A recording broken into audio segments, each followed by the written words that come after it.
आज हम लोग बेल्टॉन डीईओ में जो फंडामेंटल का सिलेबस है उसको लेकर के चलने वाले हैं। उसमें सभी फंडामेंटल से पूछे गए क्वेश्चन को वन बाय वन एक्सप्लेन करके दिखाएंगे, बताएंगे, जिससे आपको समझने में आसानी हो। अगर आपको कोई क्वेश्चन में डाउट लगता है तो आप कमेंट में दीजिएगा और कमेंट में ही उसका रिप्लाई भी किया जाएगा।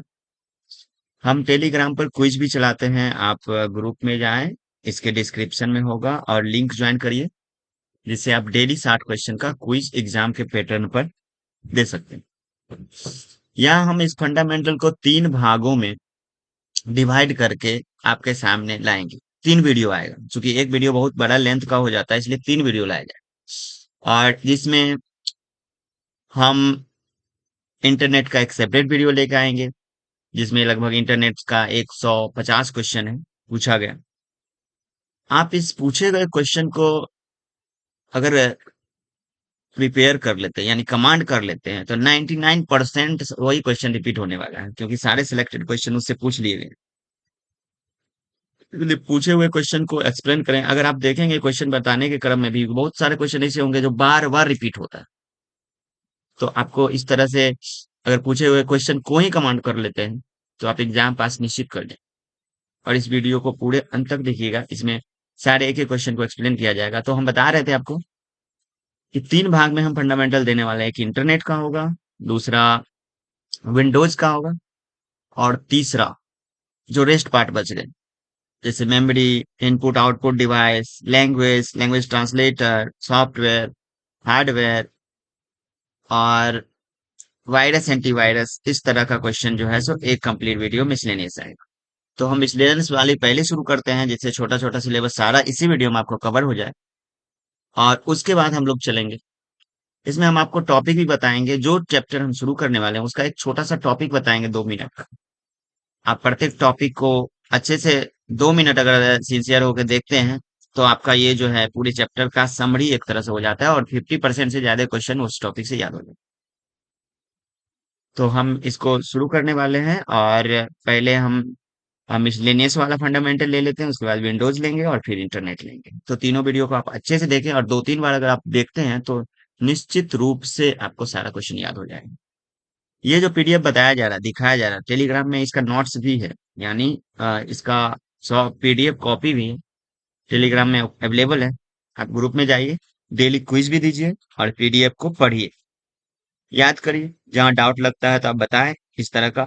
और ये जो मेमोरी पढ़ाया गया, यहाँ तो हम शॉर्ट में बताएंगे, परंतु सभी चैप्टर का फंडामेंटल के जितने भी चैप्टर है, मेमोरी है, यहाँ पर आगे देखेंगे इंटरनेट नेटवर्किंग एंड कम्युनिकेशन है, जितने भी चैप्टर हैं सबका एक separate video topic wise topic बना हुआ है। तो वीडियो के सेक्शन में जा करके इस चैनल में आप सारे वीडियो को, अगर किसी टॉपिक में डाउट होता है तो उस वीडियो को देखें, और एक वीडियो देखने के बाद सारा क्वेश्चन में क्लियर हो जाएगा। तो इस तरह से है। आप हम एक एक करके देखते हैं। तो इसको हम एक सजेस्ट करेंगे आपको कि इस क्वेश्चन को देखें तो है ही, लेकिन आप मेमोरी का एक वीडियो देख लें जो 10 मिनट का है। अगर इंटरनेट शुरू हो रहा है तो इंटरनेट का अलग से वीडियो है, देख लें तो आपका कॉन्सेप्ट क्लियर हो जाएगा। उसके बाद इस क्वेश्चन को देखें तो आप जानेंगे कि कितना क्वेश्चन एक वीडियो से कवर हुआ है। तो चलिए सबसे पहले हम मेमोरी के चैप्टर के बारे में देखते हैं। मेमोरी के बारे में जान लेते हैं, मेमोरी क्या है। अगर जान लेते हैं तो उसके बाद देखिए कितना क्वेश्चन बन रहा है।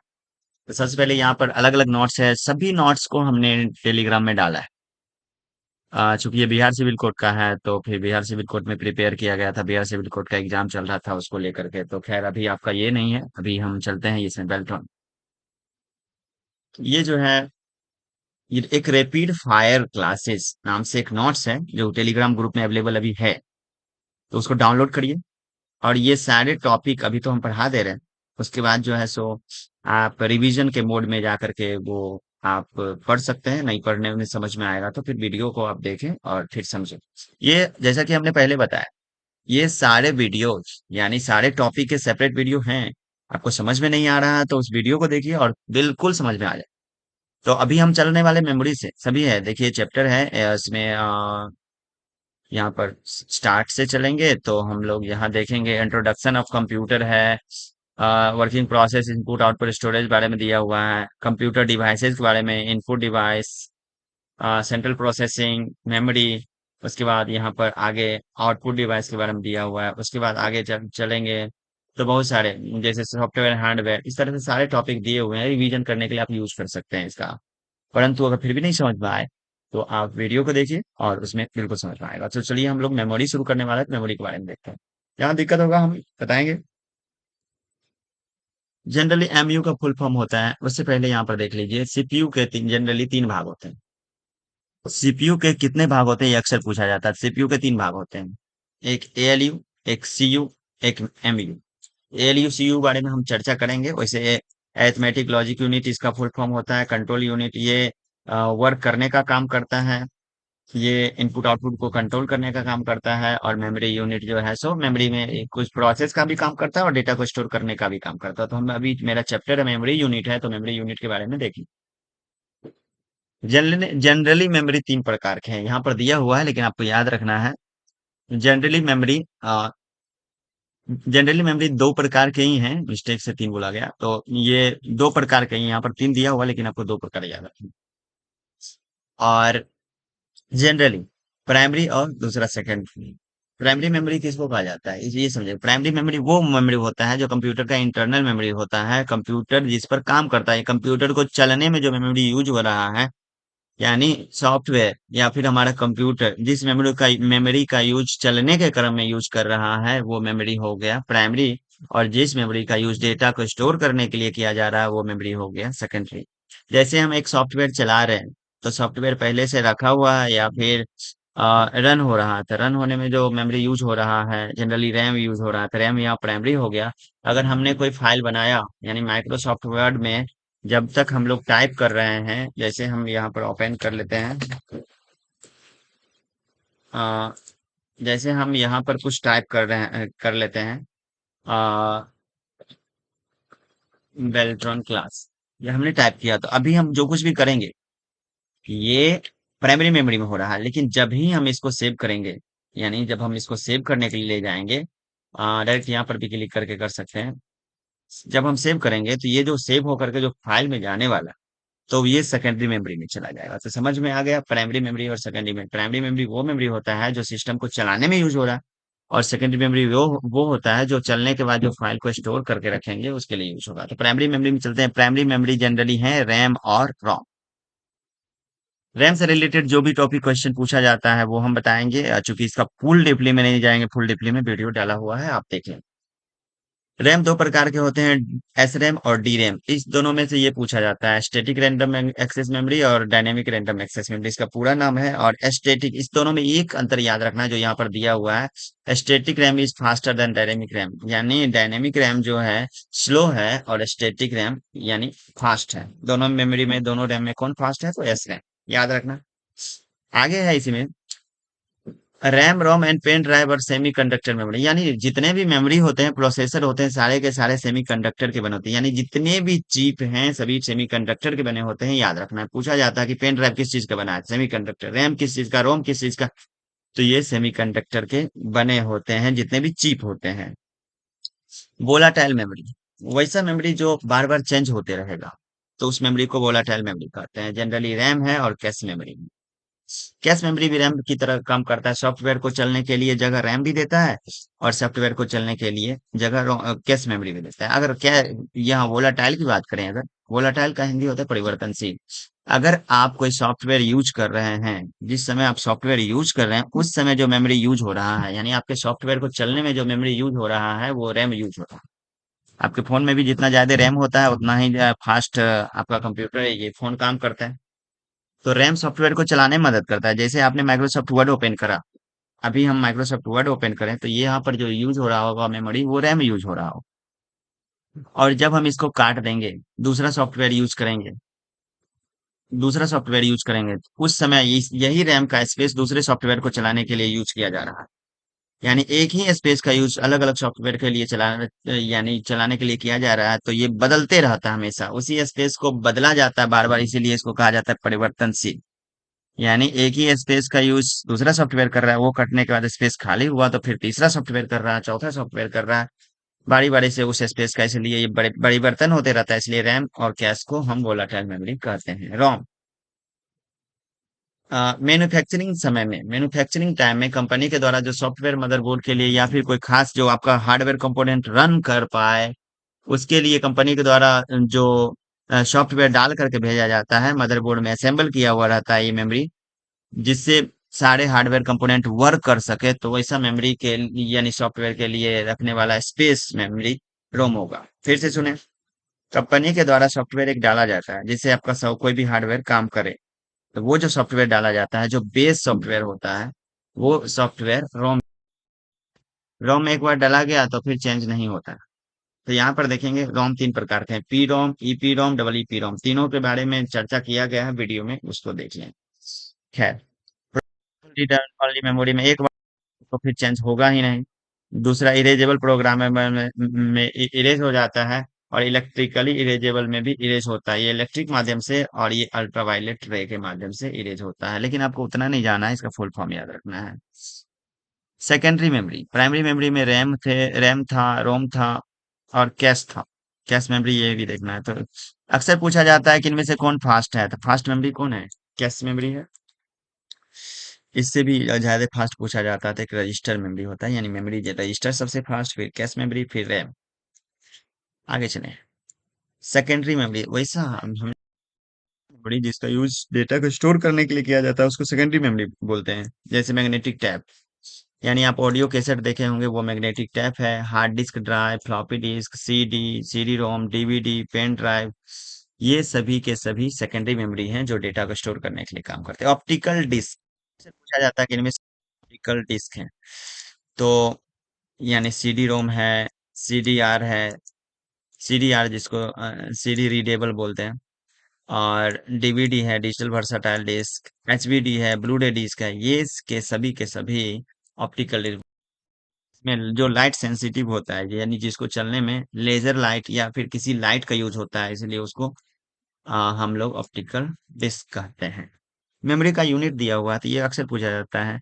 सबसे छोटा यूनिट होता है बिट, जो 0 और 1 कुछ भी लिखते हैं तो एक बिट माना जाता है। तो दूसरा यूनिट होता है 4 बिट का, एक को अगर जोड़ेंगे तो एक निबल होता है, और एक बाइट में 8 बिट होता है। ये अक्सर पूछा जाता है, एक बाइट में कितने बिट होता है, 8 बिट या 2 निबल। एक निबल में कितने बिट होते हैं? 4 बिट। ये देखेंगे, ये इसी आपको सामने मिलने वाला है।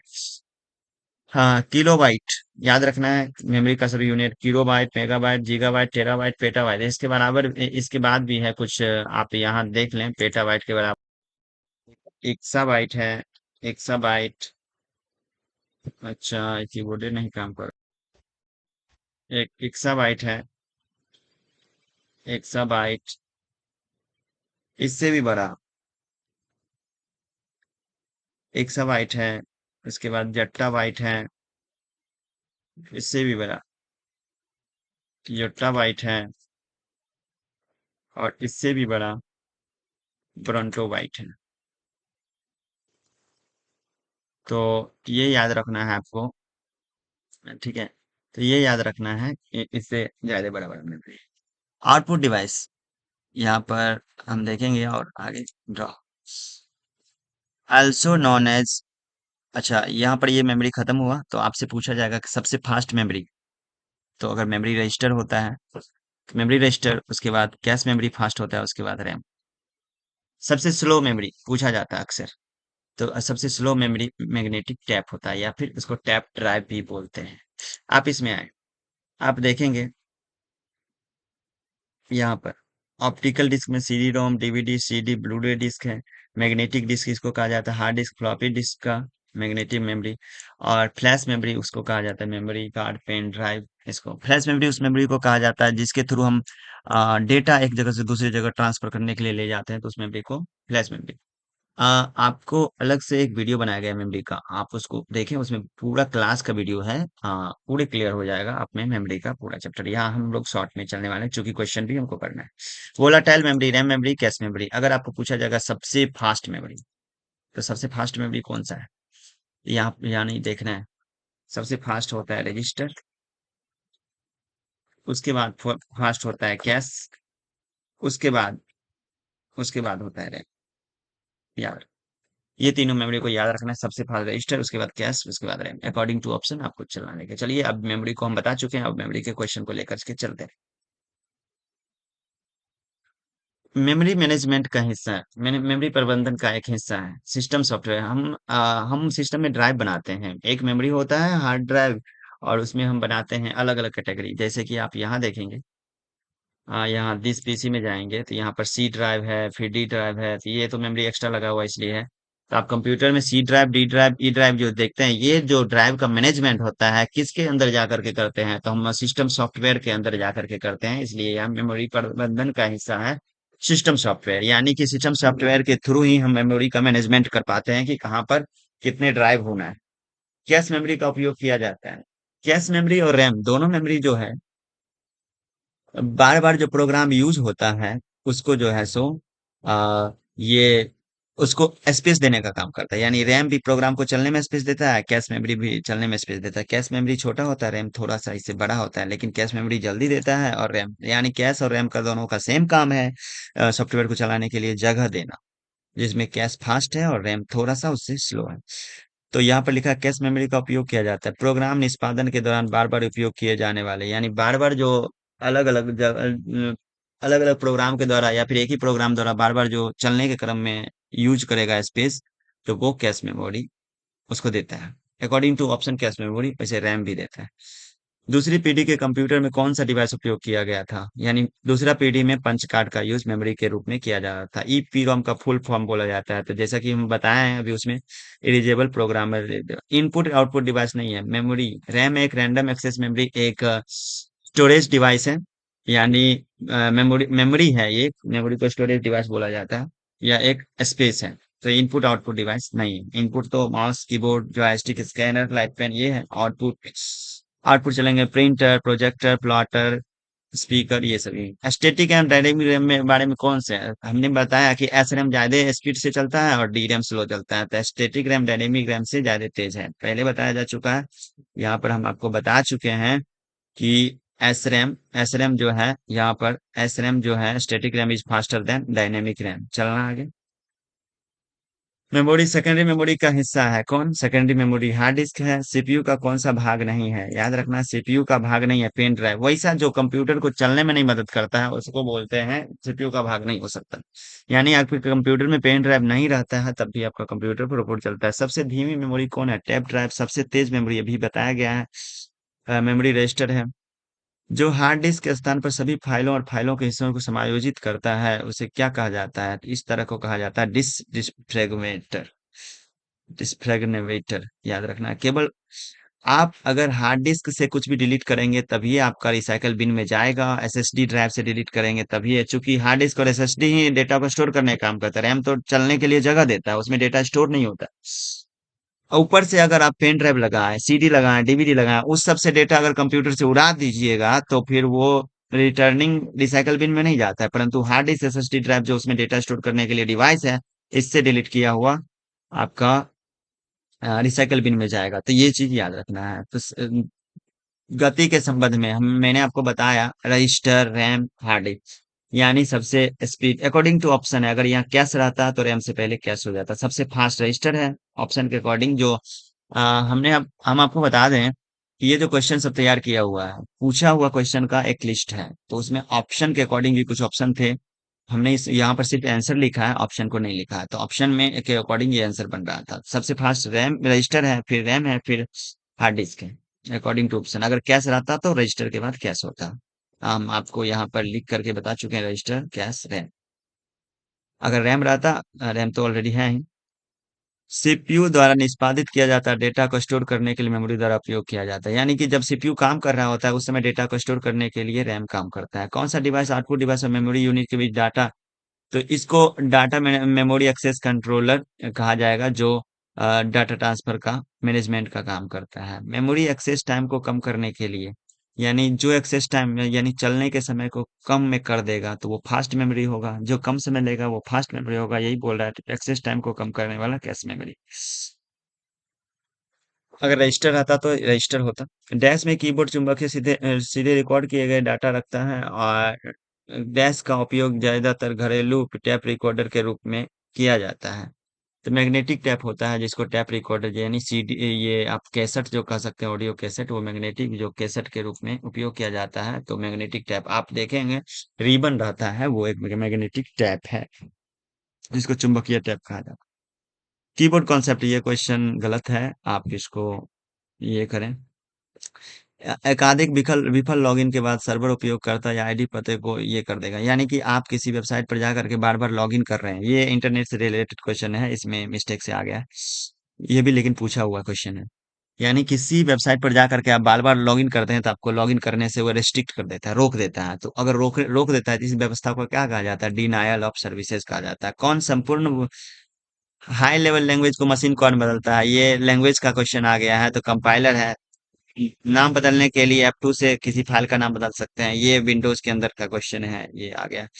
आईओटी का full form internet of things होता है। स्पीच सिंथेसाइजर परिवर्तित करता है, यह एक डिवाइस है जो टेक्स्ट को ऑडियो में, यानी आपने जो टाइप किया उसको ऑडियो में बदलने का काम करेगा। डब्ल्यू का संबंध वर्ल्ड वाइड वेब यानी इंटरनेट से है। एएलयू सेक्शन अपने भंडारण स्थान के रूप में किसका उपयोग करता है?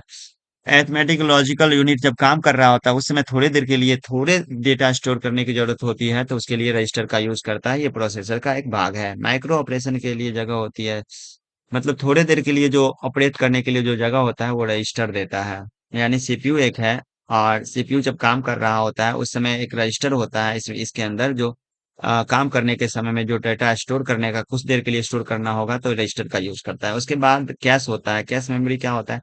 यानी आप इसको एक्स्ट्रा स्पेस की जरूरत है तो कैश मेमोरी से लेगा, और बहुत बड़ा प्रोग्राम रन करवा रहा है तो बहुत ज्यादा स्पेस की जरूरत है तो वो रैम से स्पेस लेगा। तो चूंकि कैश रैम से पहले दे देता है तो ये कैश ज्यादा फास्ट हो गया। इससे पहले रजिस्टर इसके पास ही रहता है तो रजिस्टर जल्दी जगह देता है, तो जो जल्दी जगह देगा वो उतना ही फास्ट होगा।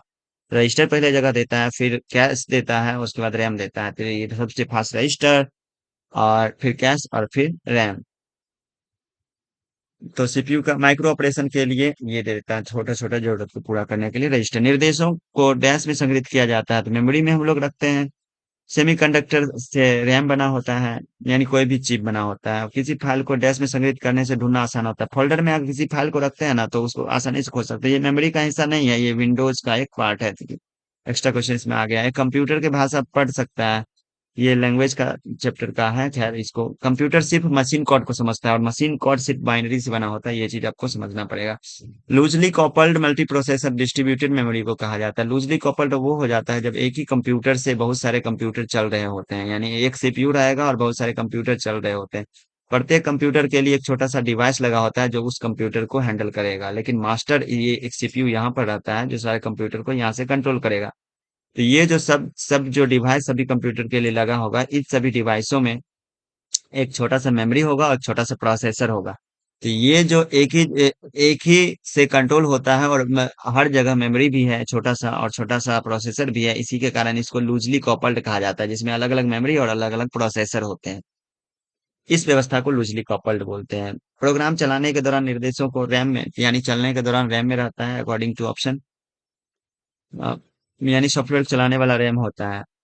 मेमोरी पावर को बढ़ाता है रोम, याद रखना है, रीड ओनली मेमोरी रोम का पूरा नाम होता है। सीपीयू का स्पीड बढ़ाती है, जो कम समय लेगा वो स्पीड बढ़ाएगा। कैश मेमोरी है, अगर रजिस्टर होता तो वो होता। स्पीड जो बढ़ाएगा चलने का वो मेमोरी, फास्ट मेमोरी होगा। कंप्यूटर की मेमोरी यूनिट के बारे में कौन सा गलत है? मेमोरी के बारे में कौन सा गलत है? प्रोग्राम को प्रोसेस करने से पहले मेमोरी में स्टोर नहीं किया जा सकता, यानी प्रोसेस करने से पहले भी स्टोर कर सकते हैं, कहीं से लाके कॉपी करके पेस्ट कर देंगे हम अपने मेमोरी में। सबसे तेज मेमोरी है कौन सी मेमोरी? कैश मेमोरी है जो सबसे तेज मेमोरी है अकॉर्डिंग टू ऑप्शन। अगर रजिस्टर आता तो रजिस्टर होता, जैसा कि हमने यहाँ पर बताया कि सबसे तेज रजिस्टर है, फिर कैश है, फिर रैम है। ऑप्शन में रजिस्टर नहीं रहता है, अक्सर ऑप्शन में रजिस्टर नहीं रहता है, तो उस जगह पर कैश आंसर होता है। सेकेंडरी मेमोरी के बारे में कौन सा था? सेकेंडरी मेमोरी एक वोलाटाइल में, वोलाटाइल दो ही मेमोरी है, रैम और कैश। रजिस्टर की बात करें तो कर सकते हैं, लेकिन रैम और कैश दो ही मेमोरी है जो वोलाटाइल है, और रैम और कैश को छोड़ करके सभी के सभी, रैम और कैश को छोड़ करके सभी के सभी नन वोलाटाइल हैं, और रैम और कैश ही सिर्फ वोलाटाइल हैं। फाइलों के समूह को फोल्डर कहा जाता है। सीपीयू सत्य क्या है? सीपीयू की नियंत्रण इकाई में उपलब्ध सिग्नल से रजिस्टरों का एक सेट में नियंत्रित करता है, नियंत्रण सर्किट होता है। तो ये एक ऑप्शन के अकॉर्डिंग सत्य और असत्य है। कौन सा सेमीकंडक्टर का बना होता है? तो पेन ड्राइव बना होता है जिसमें चिप लगा होता है, मेमोरी कार्ड भी आपका सेमीकंडक्टर का। ऑप्टिकल स्टोरेज डिवाइस नहीं है, इसमें लाइट का यूज होता है, जैसे हमने आपको बताया ऑप्टिकल स्टोरेज डिवाइस, आप यहाँ तक देख लें। हाँ, optical disk, CD ROM, CD DVD, Blu-ray disk, जितने भी गोल वाले डिस्क हैं सभी ऑप्टिकल स्टोरेज डिवाइस है, ये याद रखना। कौन सा सीपीयू का भाग नहीं है? पेन ड्राइव सीपीयू का भाग नहीं है, ये अलग से लगता है। लैपटॉप में का संभावना नहीं है। ऑफिस के लिए कितना? तो ऑफिस के लिए हम लोग जनरली 4 जीबी 8 जीबी रैम का यूज करते हैं, 256 जीबी एसएसडी या हार्ड डिस्क का यूज करते हैं, तो ये गलत है। 256 जीबी रैम का यूज नहीं पड़ता है ऑफिस में। कौन सा प्रोग्राम यूजर को, जनरली हम लोग 8 जीबी 16 जीबी 32 जीबी तक ले सकते हैं, लेकिन 256 जीबी है तो उतना रैम नहीं होता, उतना हार्ड डिस्क या फिर एसएसडी ड्राइव ले सकते हैं जो डेटा को स्टोर करने का काम, क्योंकि हमको प्रोग्राम चलाने के लिए थोड़ा ही स्पेस की जरूरत होता है, इसलिए हम रैम कम रखते हैं। कौन सा प्रोग्राम यूजर को फाइल डिलीट करने की सुविधा प्रदान करता है? विंडोज एक्सप्लोरर में जा करके आप फाइल को डिलीट कर सकते हैं। विंडोज एक्सप्लोरर, इसको जैसे ही हम इसको खोलेंगे तो इसमें विंडोज एक्सप्लोरर इसको कहा जाएगा। इसका शॉर्टकट होता है, आप विंडोज के साथ ई बटन प्रेस करेंगे तो विंडोज एक्सप्लोरर खुल करके आपके सामने आएगी। ये विंडोज एक्सप्लोरर है, इसको file explorer, my computer, this PC भी कहा जाता है। इंटरनेट चलाने के लिए एक पिन होता है, नेटवर्क राउटर को जोड़ने वाले केबल को क्या कहा जाता है? रजिस्टर जैक, इसको शॉर्टकट में RJ45 कहा जाता है। इसमें 8 पिन जनरली होते हैं। कार्यालय प्रयोग के लिए समान लैपटॉप भंडारण क्षमता कितनी होती है? तो यानी हार्ड डिस्क का साइज कितना होता है? तो 512 जीबी जनरली हम रख सकते हैं, 256 भी रख सकते हैं, लेकिन जनरली 512 जीबी स्टोरेज रख सकते हैं। ये रैम चलने वाला 32 जीबी तक जनरली रख सकते हैं। सीपीयू का भाग नहीं है कौन? पेन ड्राइव तो नहीं है सीपीयू का भाग, क्योंकि इसके बिना भी कंप्यूटर आपका, जिसके बिना कंप्यूटर आपका चल सकता है वो सीपीयू का भाग नहीं होगा। आमतौर पर रैम रैम आमतौर पर ऑफिस के लिए कितना होता है? तो generally 8 GB 16 GB 4 GB 2 GB 32 GB तक भी रहता तो आंसर होता। विंडोज एक्सप्लोरर डैश के समान है, माई कंप्यूटर हमने अभी बताया, my computer, this PC, Windows explorer, file explorer, सारे के सारे एक ही हैं। इसका शॉर्टकट की है विंडोज बटन प्लस ई, यानी आप इसको ऐसे कर सकते हैं, विंडोज प्लस ई। ये विंडोज एक्सप्लोरर का शॉर्टकट की है। रैम एक अस्थिर यानी वोलाटाइल मेमोरी है, रैम एक, याद रखना है। वो रैम एक वोलाटाइल मेमोरी है, याद रखा जाए। सीपीयू के बारे में कौन सा तो नहीं है? मेमोरी और डेटा, मेमोरी डेटा और निर्देश दोनों रखती है। तो मेमोरी के डेटा को रखने का काम मेमोरी करता है, ये सिर्फ इंस्ट्रक्शन पर वर्क करने का काम करता है। डिस्क का प्रत्येक खंड जो विभाजित होता है, डिस्क का प्रत्येक खंड को सेक्टर कहा जाता है। हार्ड डिस्क एक डिवाइस है, हार्ड डिस्क एक मेमोरी है, हार्ड डिस्क ड्राइव यानी HDD, हार्ड डिस्क ड्राइव इसका फुल फॉर्म होगा। सीपीयू प्रदर्शन के लिए हम एक छोटी क्षमता लेकिन बहुत तेज मेमोरी, तो बहुत तेज मेमोरी क्या होगा? Cache memory. इसका कैपेसिटी कम होता है लेकिन स्पीड चलता है, तो ये 3 बार पूछा गया है इसलिए यहाँ पर 3 लिखा गया। कैश मेमोरी बहुत इंपॉर्टेंट क्वेश्चन है, ये बहुत बार पूछा जाता है। डैश का उपयोग वॉन न्यूमैन के द्वारा किया गया। Only memory for data direction है, यानी वॉन न्यूमैन कॉन्सेप्ट से ही मेमोरी का यूज किया गया कंप्यूटर में, ये भी चीज याद रखना। रैम कितने प्रकार के होते हैं? जैसा कि हमने बताया, रैम 2 प्रकार के होते हैं, डी रैम और two types of RAM, D RAM और एस रैम।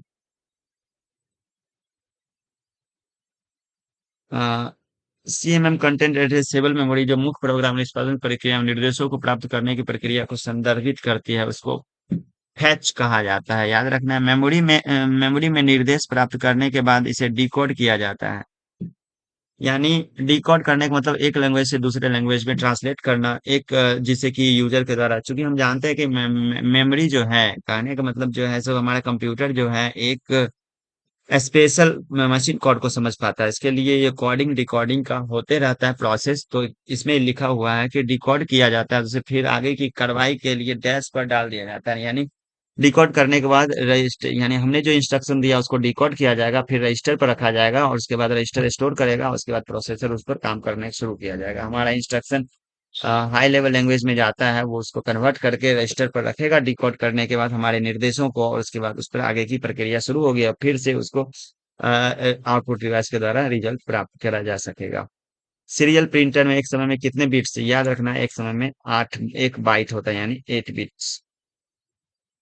फाइल ऑर्गेनाइजर संबंधित है लॉजिकल स्ट्रक्चर, रिकॉर्ड के स्ट्रक्चर को फाइल ऑर्गेनाइजर या फाइल मैनेजर कह सकते हैं। इस तरह से ये आपका मेमोरी खत्म हुआ। चलिए हम लोग आगे चलने वाले हैं। तो अभी यहाँ पर अगला है मेमोरी, के बाद आगे है इंटरनेट। तो हम इंटरनेट का एक सेपरेट वीडियो बनाएंगे जिसमें लगभग 100 160 क्वेश्चन पूछा गया। अगर आप इसको याद कर लेते हैं ना तो 160 में से लगभग आपका जो क्वेश्चन पूछा जाएगा उसमें से लगभग सब टका आ जाएगा। तो ये आपको एक्स्ट्रा पढ़ने की जरूरत नहीं है, इस 160 क्वेश्चन को याद कर लें। अभी तो आपको याद ही करना है क्योंकि एग्जाम नजदीक है। विंडोज एंड फाइल्स नाम का एक चैप्टर है जो अलग से हम सेक्टर वीडियो बनाएंगे। आगे चलते हैं। ये पीडीएफ नोट्स आपको टेलीग्राम ग्रुप में भी मिल जाएगा, तो आप वहां से डाउनलोड करके आप अपने चॉइस के अनुसार पढ़ सकते हैं। जो टॉपिक में दिक्कत लगेगा टॉपिक वाइज वीडियो बना हुआ है उसको देखें। Software and programming language, software and programming language के बारे में एक बार देखते हैं। पहले क्लास देख लेते हैं इसका, 2 मिनट में देख लेते हैं, उसके बाद हम लोग आगे चलेंगे। यहाँ पर आइए, सॉफ्टवेयर एंड प्रोग्रामिंग लैंग्वेज की तरह है सॉफ्टवेयर, यहाँ सॉफ्टवेयर एंड प्रोग्रामिंग लैंग्वेज यानी सॉफ्टवेयर, वन सेकेंड, सॉफ्टवेयर भी है और प्रोग्रामिंग लैंग्वेज भी है। आगे देखें, आगे एक सेकेंड, आगे क्या चैप्टर है? Hardware end devices. Next next next next next next. अच्छा, सॉफ्टवेयर एंड प्रोग्रामिंग लैंग्वेज है, इसके बारे में हम लोग देखते हैं क्या है software and programming language. Software के बारे में पढ़िए, मतलब 5 मिनट लगेंगे, इसके बारे में जान जाइए फिर आगे बढ़िए। हार्डवेयर एंड सॉफ्टवेयर, हार्डवेयर तो जनरली जिसको हम देखते हैं छूते हैं कंप्यूटर का, वैसा पार्ट हार्डवेयर कहलाता है, यानी टच भी कर सकते हैं और देख सकते हैं। इनपुट आउटपुट सारे एग्जाम्पल हार्डवेयर है, जो जितने भी मशीन है सब hardware. Software set of instruction, सूचनाओं के संग्रह को सेट ऑफ, ये सॉफ्टवेयर कहा जाता है। सॉफ्टवेयर दो प्रकार के होते हैं, ऑपरेटिंग सिस्टम सॉफ्टवेयर, एक होता है सिस्टम सॉफ्टवेयर और दूसरा होता है, यहाँ पर दिया हुआ है, एप्लीकेशन सॉफ्टवेयर। यहाँ पर देखिए, दूसरा दूसरा एप्लीकेशन सॉफ्टवेयर, एक सिस्टम सॉफ्टवेयर एक एप्लीकेशन सॉफ्टवेयर। आपको जनरली बताया जाएगा सिस्टम सॉफ्टवेयर जो होते हैं वो 3 होते हैं, यानी ऑपरेटिंग सिस्टम यहाँ पर दिया हुआ है लेकिन आपको याद रखना है सिस्टम सॉफ्टवेयर होते हैं, जो क्लास नोट्स भी दिया हुआ, अगर आप चाहेंगे टेलीग्राम पर से क्लास नोट्स डाउनलोड करें, उसमें सारा कुछ लिखा हुआ है। यहाँ पर आप देखें सिस्टम सॉफ्टवेयर कितने होते हैं, तो सिस्टम सॉफ्टवेयर 3 होते हैं, 3 सिस्टम सॉफ्टवेयर होते हैं, यानी सिस्टम सॉफ्टवेयर के प्रकार जो हैं वो 3 हैं। पहला, ऑपरेटिंग सिस्टम, ऑपरेटिंग सिस्टम जिसको हम लोग ओएस बोलते हैं, जो यहाँ पर दिया हुआ है। दूसरा दूसरा दूसरा हम बोल सकते हैं यूटिलिटी, यूटिलिटी। और तीसरा हम बोल सकते हैं लैंग्वेज, लैंग्वेज ट्रांसलेट, ट्रांसलेटर। यानी फिर यहाँ पर 3 सॉफ्टवेयर हैं, आप देखेंगे, यानी सब ऑपरेटिंग सिस्टम यानी सिस्टम सॉफ्टवेयर के 3 भाग हैं। एक ऑपरेटिंग सिस्टम है, एक यूटिलिटी है और एक लैंग्वेज ट्रांसलेटर है, जो सिस्टम सॉफ्टवेयर का भाग है। अब ऑपरेटिंग सिस्टम सॉफ्टवेयर वो सॉफ्टवेयर होता है जो पूरे हार्डवेयर को कंट्रोल करता है और सिस्टम को चलाने का काम करता है। यूटिलिटी सॉफ्टवेयर वो सॉफ्टवेयर होता है जो सिस्टम को मैनेजमेंट का काम करता है। और यूटिलिटी सॉफ्टवेयर में भी वो भी है, जैसे कि अगर कोई हम डिवाइस बाहर से लाते हैं तो उसका ड्राइवर हम इंस्टॉल करते हैं, तो वो जा करके ऑपरेटिंग सिस्टम के साथ जुड़ जाता है। जैसे डिवाइस ड्राइवर, जितने भी डिवाइस के जो सॉफ्टवेयर होंगे, जैसे प्रिंटर इंस्टॉल करते हैं तो प्रिंटर का एक डिवाइस ड्राइवर होता है, तो वो जो सॉफ्टवेयर होगा इंस्टॉल होने के बाद ऑपरेटिंग सिस्टम के साथ आके जुड़ जाता है। तो वो डिवाइस ड्राइवर एक यूटिलिटी सॉफ्टवेयर के अंदर आएगा, एंटीवायरस सॉफ्टवेयर जितने भी यूटिलिटी सॉफ्टवेयर के अंदर आएगा, और ऑपरेटिंग सिस्टम जो ऑपरेटिंग सिस्टम से आकर के जुड़ जाता है। और तीसरा है लैंग्वेज ट्रांसलेटर, हम लोग जिस लैंग्वेज में कंप्यूटर को काम देते हैं उस लैंग्वेज में कंप्यूटर उसको नहीं समझ पाता है, इसलिए एक लैंग्वेज ट्रांसलेटर की जरूरत होती है, तो इसके लिए लैंग्वेज ट्रांसलेटर होता है, वो भी ऑपरेटिंग में ही मदद करता है, तीनों मिलकर के सिस्टम को चलाने में मदद करता है। तो ये तीनों सिस्टम सॉफ्टवेयर के भाग हो गए, एक चलाने वाला, एक मेंटेनेंस करने वाला और तीसरा लैंग्वेज को ट्रांसलेट करने वाला। एग्जाम्पल ऑपरेटिंग सिस्टम का अक्सर पूछा जाता है, और ये पूछा जाता है कितने भाग है, तो भाग टोटल 3 है। और कितने एग्जाम्पल क्या क्या है, तो याद रखना है, डॉस है, विंडोज है, लिनक्स है, यूनिक्स है, उबंटू है। तो इस तरह से एंड्रॉयड है, आईओएस है, मैक ओएस है, ये है। आ,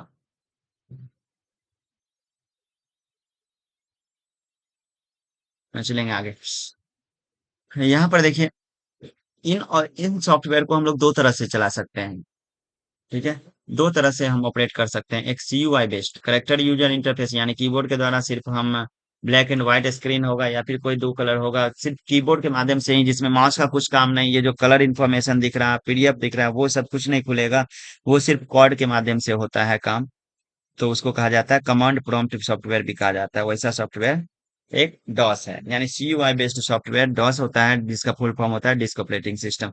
ग्राफिकल यूजर इंटरफेस, जिसमें जैसे ये आइकन द्वारा समझाया गया, ये आइकन दिख रहा है, हम मिनिमाइज करेंगे तो ये दिख रहा है, फिर ये दिख रहा है, ये आइकन द्वारा जो समझाया गया है इसको ग्राफिकल कहते हैं, जिसमें माउस का भी यूज होता है, कीबोर्ड का भी यूज होता है, इस तरह से ये होता है। आ, तो वो और उसके बाद ग्राफिकल यूजर इंटरफेस यानी ऑपरेटिंग सिस्टम का एग्जांपल आप याद रखें। यहाँ पर ऑपरेटिंग सिस्टम का एग्जांपल जो 5 7 दिया हुआ है, डॉस है, विंडोज है, लिनक्स है, यूनिक्स है, उबंटू एंड्रॉइड है। तो इस तरह से इसको याद रखना है। और उसके बाद रेस्ट जो सॉफ्टवेयर बच गए वो एप्लीकेशन है। एप्लीकेशन सॉफ्टवेयर ऐसा सॉफ्टवेयर होता है जो किसी खास काम के लिए बनाया गया होता है। ठीक है, तो इस तरह से जैसे गूगल क्रोम, जितने भी इंटरनेट के ब्राउजर हैं सभी के सभी एप्लीकेशन सॉफ्टवेयर हैं। यहाँ पर दूसरा टॉपिक था हार्डवेयर। दूसरा टॉपिक था हार्डवेयर। यहाँ पे देखेंगे software, sorry, software and programming language. Programming language दूसरा टॉपिक था, तो हम लैंग्वेज में चलते हैं थोड़ा सा नीचे। लैंग्वेज में लैंग्वेज दो प्रकार के होते हैं, एक लो लेवल लैंग्वेज, एक हाई लेवल लैंग्वेज। लैंग्वेज का हमने एक वीडियो भी बनाया है, तो आप देखें उसको अच्छे से समझे। तो लो लेवल लैंग्वेज दो होते हैं, एक मशीन और असेंबली। मशीन लैंग्वेज जो होता है बाइनरी से बना होता है, सिर्फ 0 और 1 से बना होता है मशीन लैंग्वेज। और असेंबली लैंग्वेज जो है बना होता है अल्फाबेट और नंबर दोनों से, तो दोनों लो लेवल लैंग्वेज है। ठीक है, low level language machine and assembly है। हाई लेवल लैंग्वेज वो उसको कहा जाता है जिसमें सिंबल भी यूज होता है, और अल्फाबेट भी यूज होता है, नंबर भी यूज होता है। ये सब हाई लेवल लैंग्वेज के एग्जाम्पल हैं। ये याद पीडीएफ आपके पास है, याद रखें। ऑब्जेक्ट ओरिएंटेड प्रोग्रामिंग लैंग्वेज वैसा लैंग्वेज जो इंटरनेट के सॉफ्टवेयर को बनाने में यूज होता है, उसको ऑब्जेक्ट ओरिएंटेड प्रोग्रामिंग लैंग्वेज कहा जाता है। जैसे कि आप व्हाट्सएप चला रहे हैं या फिर किसी तरह का जो इंटरनेट से चलने वाला सॉफ्टवेयर है, तो वो ऑब्जेक्ट ओरिएंटेड प्रोग्रामिंग लैंग्वेज होते हैं। C++ का आविष्कारक अक्सर पूछा जाता है, डेनिस रीची ने और HTML का आविष्कारक टिम बर्नर्स ली ने किया था। लैंग्वेज ट्रांसलेटर, हम लोग चूंकि हाई लेवल मशीन समझता है, मशीन कोड को जो बाइनरी लेवल लैंग्वेज का यानी बाइनरी नंबर का बना होता है, हम हाई में बोलते हैं, हम इंस्ट्रक्शन हाई में देते हैं, कंप्यूटर लॉ को समझता है। चूंकि कंप्यूटर डायरेक्टली हाई को नहीं समझ पाता, इसलिए लैंग्वेज ट्रांसलेटर की जरूरत होती है, तो 3 ट्रांसलेटर होते हैं। ये जिसमें ये सबसे ज्यादा खूब इंपोर्टेंट है, बहुत ज्यादा बार पूछा जाने वाला क्वेश्चन, इसको याद कर लेंगे तो टकराइबे ये करेगा। ये असेंबली लैंग्वेज को मशीन लैंग्वेज में बदलने का काम करता है। देखिए, अब लॉ लेवल लैंग्वेज में असेंबली भी है, यानी ये लॉ को लॉ में बदलने का काम करता है असेंबलर, असेंबली को मशीन में। कंपाइलर हाई लेवल लैंग्वेज को मशीन कोड में एक के बार में सबको कन्वर्ट कर देता है और कहेगा लाइन बाय लाइन का ट्रांसलेट करता है हाई को मशीन में, तो वो होता है इंटरप्रेटर। ये याद रखना है, interpreter line by line high level language को मशीन में, यानी हम लोग जो कमांड देते हैं वो हाई लेवल लैंग्वेज में जाता है, उसको कन्वर्टर ये जो है सो ट्रांसलेट ट्रांसलेट करके मशीन कोड में बदलता है, और फिर जा करके कंप्यूटर उस पर मशीन कोड में समझने के बाद काम शुरू करता है। तो हाई को मशीन में बदलने वाला दो ट्रांसलेटर है, कंपाइलर और इंटरप्रेटर, और लॉ को लॉ में बदलने वाला असेंबलर। और खास बात यह है कि तीनों के तीनों मशीन कोड में ही बदलते हैं। तो ये चीज याद रखना है। हम लोग आगे जनरेशन भी पढ़ेंगे, परंतु अभी चैप्टर आपका है सॉफ्टवेयर एंड प्रोग्रामिंग लैंग्वेज, तो उसको देख करके आगे चलते हैं। चलिए अब क्वेश्चन पर चलते हैं। ये पढ़ने के बाद आप देखेंगे कि इसमें क्वेश्चन उससे मैच कर रहा है। चलिए, असेंबलर के बारे में कौन सा सत्य है? असेंबली भाषा के रूप में लिखे गए प्रतीकात्मक रूप को कोडित कोडित निर्देशित कंप्यूटर प्रोसेसर के बीच सेतु का काम। सेतु मतलब एक असेंबलर एक ट्रांसलेटर है जो लॉ लेवल लैंग्वेज, असेंबली भाषा एक लॉ लेवल लैंग्वेज है, इसमें लिखा गया भाषा को मशीन की भाषा में बदलता है, जिससे कि काम आगे का होता है। तो ये एक ब्रिज का काम कर रहा है बीच में, ट्रांसलेटर जो असेंबली भाषा को कंप्यूटर के लैंग्वेज में बदलने के कारण काम कंप्लीट हो पाता है। फॉर्टेन के बारे में कौन सा सत्य है? फॉर्टेन एक प्रोग्रामिंग लैंग्वेज है जिसका पूरा नाम होता है फॉर्मूला ट्रांसलेटर। CUI का फुल फॉर्म लिखा हुआ है, करेक्टर यूजर इंटरफेस, याद रखना है। पार्सिंग की प्रक्रिया को डैश के रूप में, पार्सिंग प्रक्रिया है सॉफ्टवेयर ऑपरेटिंग सिस्टम से रिलेटेड है, इसको सिंटैक्स एनालिसिस कहा जाता है। ऑपरेटिंग सिस्टम का एक उदाहरण है उबंटू और लिनक्स, ये दो दो एग्जांपल है जो दोनों ऑपरेटिंग सिस्टम का। प्लग एंड प्ले के बारे में कौन सा सत्य है? ये ऑपरेटिंग सिस्टम की तकनीक है जो आंतरिक और बाहरी विन्यास की पहचान करता है, यानी कोई भी डिवाइस हम लगाते हैं और वो जो वर्क कर रहा है, इसी को प्लग एंड प्ले कहा जाता है। असेंबली भाषा के बारे में कौन सा सत्य है? यह एक लॉ लेवल लैंग्वेज है, जैसा कि मैंने आपको बताया। लॉ लेवल लैंग्वेज दो होते हैं, बाइनरी और असेंबली, यानी मशीन कोड और असेंबली। कंपाइलर के बारे में कौन सा कथन गलत है? त्रुटि पूरी होने तक प्रोग्राम का अनुवाद जारी रखता है। यह डिबगिंग आसान होता है क्योंकि यह त्रुटि पूरी पूरी होने तक अनुवाद को जारी रखता है। यानी ये कथन इसका गलत है क्योंकि करेक्शन रहने पर उसका ट्रांसलेट भी इनकरेक्ट ही करेगा, इनकरेक्ट रहने पर। मानव पठनीय से मशीन भाषा यानी हाई लेवल लैंग्वेज को मशीन में बदलने का काम करता है कंपाइलर। इंटरप्रेटर भी करता है, एक ही बार में कंपाइलर करता है, लाइन बाय लाइन इंटरप्रेटर करता है। एप्लीकेशन सॉफ्टवेयर नहीं है, असेंबलर सॉफ्टवेयर। असेंबलर एक ट्रांसलेटर है, ये एप्लीकेशन नहीं है। जो ऑपरेटिंग का पार्ट है एक ट्रांसलेटर, एप्लीकेशन सॉफ्टवेयर नहीं है। लिनक्स लिनक्स एक ऑपरेटिंग सिस्टम है, ऑब्जेक्ट ओरिएंटेड भाषा नहीं है।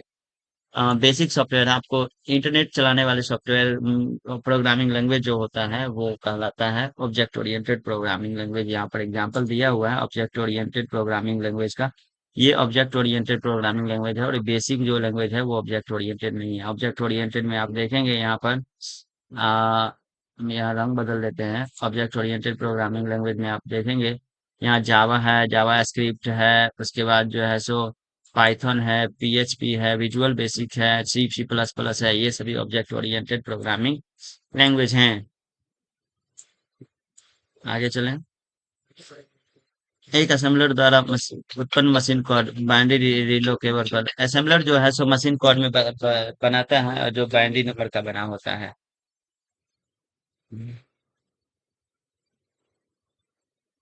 Hello hello.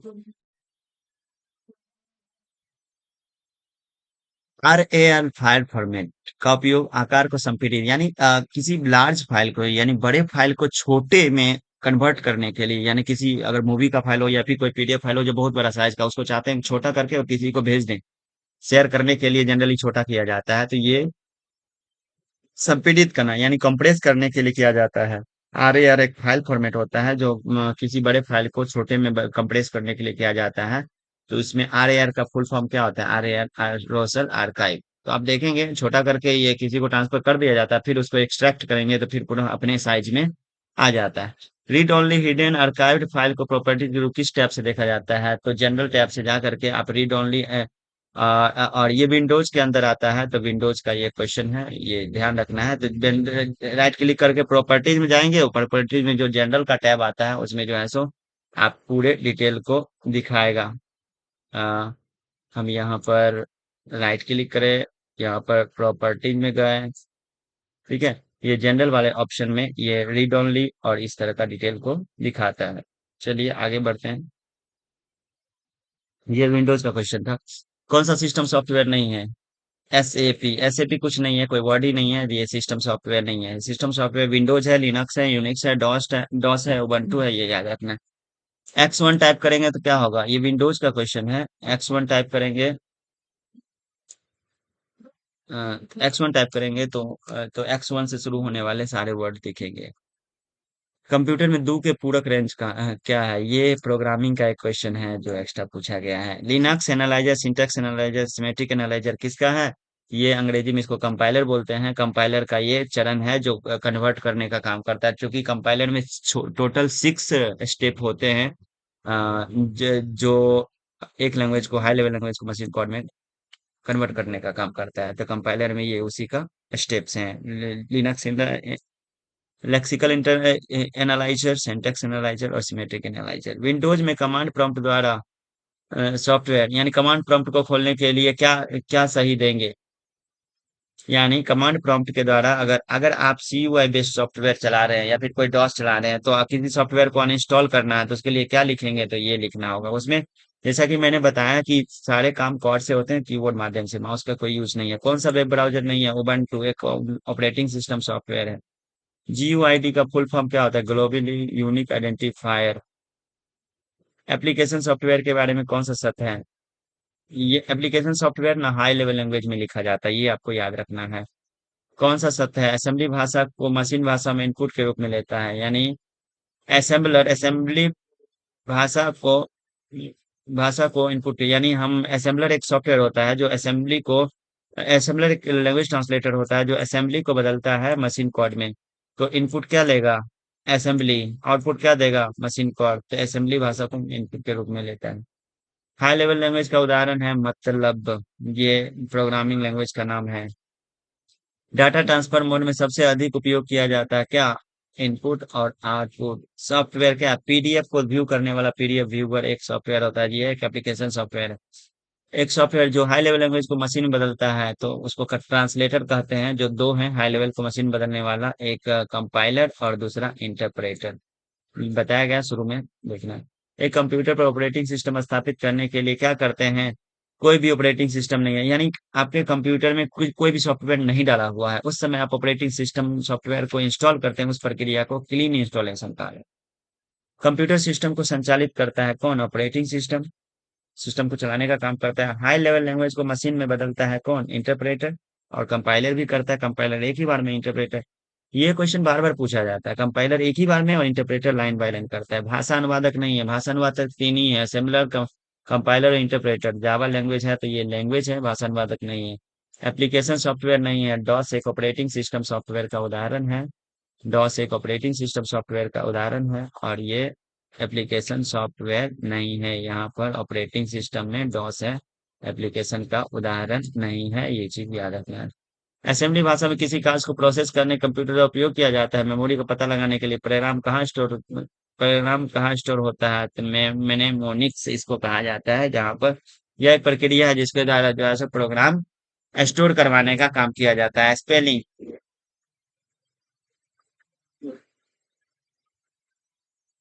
ये क्वेश्चन कंप्लीट नहीं है। एप्लीकेशन सॉफ्टवेयर का उदाहरण है Word, Microsoft Word, Excel, PowerPoint, Excel, सभी के सभी एप्लीकेशन सॉफ्टवेयर। फॉर्ट्रेन भाषा किसने विकसित की है? फॉर्ट्रेन का आविष्कारक कौन है? ये पूछा गया है तो जॉन बेकस ने आविष्कार किया और उसका टीम ने किया। कंप्यूटर को नियंत्रित करने के लिए सिस्टम सॉफ्टवेयर का उपयोग किया जाता है, कौन सा? Operating system. Von Neumann system program का निष्पादन करता है कॉन्करेंटली। निष्पादन कॉन्करेंटली में किया जाता है। यूटिलिटी प्रोग्राम में वन न्यूमैन कंप्यूटर सिस्टम में प्रोग्राम का निष्पादन कॉन्करेंटली में किया जाता है। ये एक कॉन्सेप्ट है, इसको याद रखना है। यूटिलिटी प्रोग्राम और ऑपरेटिंग सिस्टम सिस्टम सॉफ्टवेयर के उदाहरण है, तीन है। यूटिलिटी, ऑपरेटिंग सिस्टम और language translator. High level language, सामान्य प्रयोजन भाषा प्रोग्रामिंग कौन सा है? सामान्य यूज के लिए जो हाई लेवल लैंग्वेज है वो फॉर्ट्रेन है। एस सी एस आई का full form small computer system interface. Data के डीएमए ट्रांसफर के दौरान किसे स्टीलिंग कहा जाता है? डीएमए तो इसको कहा जाता है, डीएमए नियंत्रक बस नियंत्रक लेता है और बस छोड़ने से पहले डेटा का स्थानांतरण पूरा करता है। यानी कि डेटा लेता है और डेटा का स्थानांतरण किसी बस के माध्यम से यानी वायर के माध्यम से वहां तक पहुंचाने का काम करता है। इसको साइकिल स्टीलिंग कहा जाता है। असेंबलर, असेंबली कोड को मशीन कोड में परिवर्तित कहा जाता है, उसको असेंबलर का। उस डेटा को अस्थायी रूप से संग्रहित या होल्ड करना जो जो या तो दो डिवाइसों के बीच या एक डिवाइस या एक एप्लीकेशन के बीच प्रसारित करता हो, उसको बफरिंग कहा जाता है। एक से दूसरे डिवाइस में जो डेटा ट्रांसफर होने का जो प्रक्रिया है उसको बफरिंग कहा जाएगा। और कौन सा एप्लीकेशन सॉफ्टवेयर नहीं है? यूनिक्स है, क्योंकि ये ऑपरेटिंग सिस्टम सॉफ्टवेयर है जो एक समय में पूरे प्रोग्राम का अनुवाद करता है। पूरे प्रोग्राम को कंपाइलर करेगा, लाइन बाय लाइन इंटरप्रेटर करेगा। कंपाइलर बहुत ज्यादा पूछा जाने वाला क्वेश्चन है। सिस्टम सॉफ्टवेयर का उदाहरण है एक लिनक्स। सिस्टम सॉफ्टवेयर का नहीं, ऑपरेटिंग सिस्टम का एक उदाहरण है लिनक्स। सिस्टम सॉफ्टवेयर उपयोग करता है तो अलग प्रकार के कार्य करने के लिए डिजाइन किया गया है। अलग अलग कहाँ प्रकार कार्य करने के लिए जो डिजाइन किया है उसको एप्लीकेशन बोलते हैं। निम्नलिखित में से कौन सा कंप्यूटर के आंतरिक संचालन को, सिस्टम सॉफ्टवेयर पूरे कंप्यूटर को कंट्रोल करके रखता है? सॉफ्टवेयर नहीं है। प्रोग्रामिंग लैंग्वेज एक सॉफ्टवेयर नहीं है, वो एक भाषा है जो सॉफ्टवेयर बनाने में यूज होता है। ऑब्जेक्ट कोड उत्पन्न नहीं करता। इंटरप्रेटर जो है सो मशीन कोड उत्पन्न करता है। कौन सा एप्लीकेशन सॉफ्टवेयर नहीं है? ऑपरेटिंग सिस्टम एक एप्लीकेशन नहीं होता है। जो असेंबली भाषा में लिखे प्रोग्राम को असेंबली को ने मशीन में बदलता है उसको असेंबलर बोलते हैं। तीन ट्रांसलेटर होते हैं, assembler, interpreter, compiler. Computer system की कार्य प्रणाली को नियंत्रित करने के लिए किसका उपयोग किया जाता है? तो पूरे कंट्रोल करने के लिए सिस्टम सॉफ्टवेयर का याद रखना है। ऑपरेटिंग सिस्टम के संदर्भ में कौन सा शब्द है? ऑपरेटिंग सिस्टम का उपयोग कंप्यूटर हार्डवेयर को संचालित करने के लिए किया जाता है। हार्डवेयर को कंट्रोल करता है ऑपरेटिंग सिस्टम। एप्लीकेशन सॉफ्टवेयर का उदाहरण कौन है? Database software, database management software, DBMS जो है ऑपरेटिंग सिस्टम का उदाहरण नहीं है, वो एक एप्लीकेशन होता है। सिस्टम सॉफ्टवेयर का उदाहरण है ऑपरेटिंग सिस्टम, सिस्टम सॉफ्टवेयर के अंदर का एक भाग है। कौन सा भाषा प्रोसेसर को संदर्भित करता है? जो सभी प्रोग्राम को मशीन कोड में परिवर्तित करता है। यानी एक ही बार में बोला तो वो कंपाइलर लाइन बाय लाइन बोल रहा था, इंटरप्रेटर होगा। कौन सा कथन गलत है? किसी विशिष्ट कार्य के लिए डिजाइन किया गया तो एप्लीकेशन सॉफ्टवेयर होता है। तो कहता है सिस्टम सॉफ्टवेयर किसी विशिष्ट डिजाइन किया गया तो सिस्टम सॉफ्टवेयर नहीं होता, इसलिए ये कथन गलत होता है।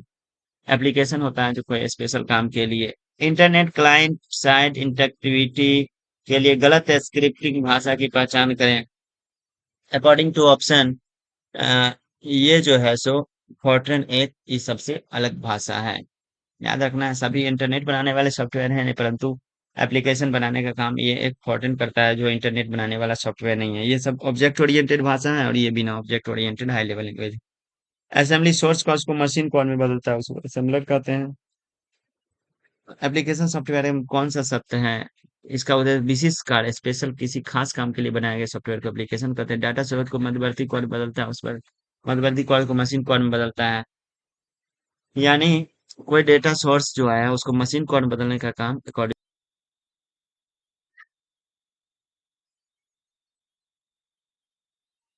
कौन सी कंप्यूटर भाषा ऑब्जेक्ट ओरिएंटेड भाषा का उदाहरण नहीं है? ऑब्जेक्ट ओरिएंटेड भाषा का उदाहरण नहीं है। ऑब्जेक्ट ओरिएंटेड प्रोग्रामिंग लैंग्वेज कहा जाता है जो इंटरनेट का सॉफ्टवेयर बनाने में जो लैंग्वेज यूज होता है। तो जैसा कि हमने आपको बताया है ऑब्जेक्ट ओरिएंटेड, इससे पहले भी बताया है कि ऑब्जेक्ट ओरिएंटेड का ये एग्जांपल यहाँ पर है। ऑब्जेक्ट ओरिएंटेड जैसे जावा, जावास्क्रिप्ट, पाइथन, पीएचपी, एचटीएमएल, सी सी प्लस प्लस, ये सभी विजुअल बेसिक, ये सभी ऑब्जेक्ट ओरिएंटेड लैंग्वेज हैं। आगे हैं, आगे हम लोग चलने वाले हैं। फाइलों का एक समूह है जो एक या अधिक हार्डवेयर डिवाइस को कंप्यूटर के ऑपरेटिंग सिस्टम के साथ संचार करे। यानी कि वो जो एक ग्रुप है जो कंप्यूटर के हार्डवेयर को कंप्यूटर के ऑपरेटिंग सिस्टम के साथ जोड़ने का करता है। तो आप कोई भी हार्डवेयर जो बाहर से लगाते हैं जैसे प्रिंटर हो, कैमरा हो, वेब कैमरा हो, या फिर वाईफाई का डिवाइस हो, या फिर जनरली कोई भी डिवाइस हम ऊपर से लेकर के आते हैं और कंप्यूटर के साथ जोड़ते हैं तो उसके लिए एक ड्राइवर सॉफ्टवेयर होता है। जो वो ड्राइवर सॉफ्टवेयर हार्डवेयर को उस ऑपरेटिंग सिस्टम से जोड़ने का काम करता है।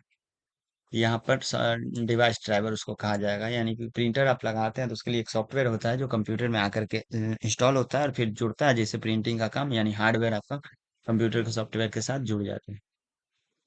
निर्देशों के मशीन कोड में बदलता है। यानी कंपाइलर जो है हाई लेवल लैंग्वेज को मशीन लैंग्वेज में मशीन कोड में बदलने का काम करता है। ईआरपी इंटरप्राइज रिसोर्स प्लानिंग, ये कमर्शियल सॉफ्टवेयर कोई भी होगा उसको बनाने के लिए जनरली यूज होता है। तो ये यूटिलिटी सॉफ्टवेयर का प्रकार है। ये एक तरह का ये प्रकार नहीं है यूटिलिटी सॉफ्टवेयर की, यह एक एप्लीकेशन सॉफ्टवेयर का एक टाइप है जो ईआरपी किसी बिजनेस पर्पस के लिए, इसको बिलिंग के लिए बनाया जाने वाला सॉफ्टवेयर है। किसी खास काम के लिए बनाए जाने वाले सॉफ्टवेयर को हम एप्लीकेशन सॉफ्टवेयर कहते हैं। तो यह एक एप्लीकेशन सॉफ्टवेयर का पार्ट है। सिस्टम सॉफ्टवेयर के बारे में कौन सा सही है? तो ये ऑप्शन के अकॉर्डिंग है तो उपयोगकर्ता और हार्डवेयर के बीच, यानी हार्डवेयर को और यूजर को जोड़ने का काम करता है सॉफ्टवेयर, उसको कहा जाता है। भाषा अनुवादक का मान्य प्रकार नहीं है। भाषा अनुवादक तीन है, मतलब लैंग्वेज ट्रांसलेटर तीन है। Compiler, interpreter, assembler. तो ये चीज याद रखना है, ये डिबगर नहीं हुआ। जीयूआई का मतलब ग्राफिकल यूजर इंटरफेस। हार्डवेयर के सभी भागों को एकत्रित कर एक कंप्यूटर सिस्टम बनाने के लिए कौन सा सॉफ्टवेयर इंस्टॉल करते हैं? यानी कि आप ऑपरेटिंग सिस्टम सॉफ्टवेयर इंस्टॉल करेंगे तभी जाकर के आपका हार्डवेयर पूरी तरह से चल पाएगा, रन हो पाएगा। अगला क्वेश्चन है 74 नंबर। कौन सा भाषा प्रोसेसर उच्च भाषा में लिखे गए प्रोग्राम को लाइन बाय लाइन इंटरप्रेटेड करता है? याद रखना है, हाई लेवल लैंग्वेज को लो लेवल लैंग्वेज में बदलने का काम करता है। कौन सा ऑपरेटिंग सिस्टम का कार्य नहीं है? Database management software. Database management जो है वो एप्लीकेशन सॉफ्टवेयर है, जो जनरली इसका एग्जांपल माइक्रोसॉफ्ट एक्सेस होगा। और भी सॉफ्टवेयर है।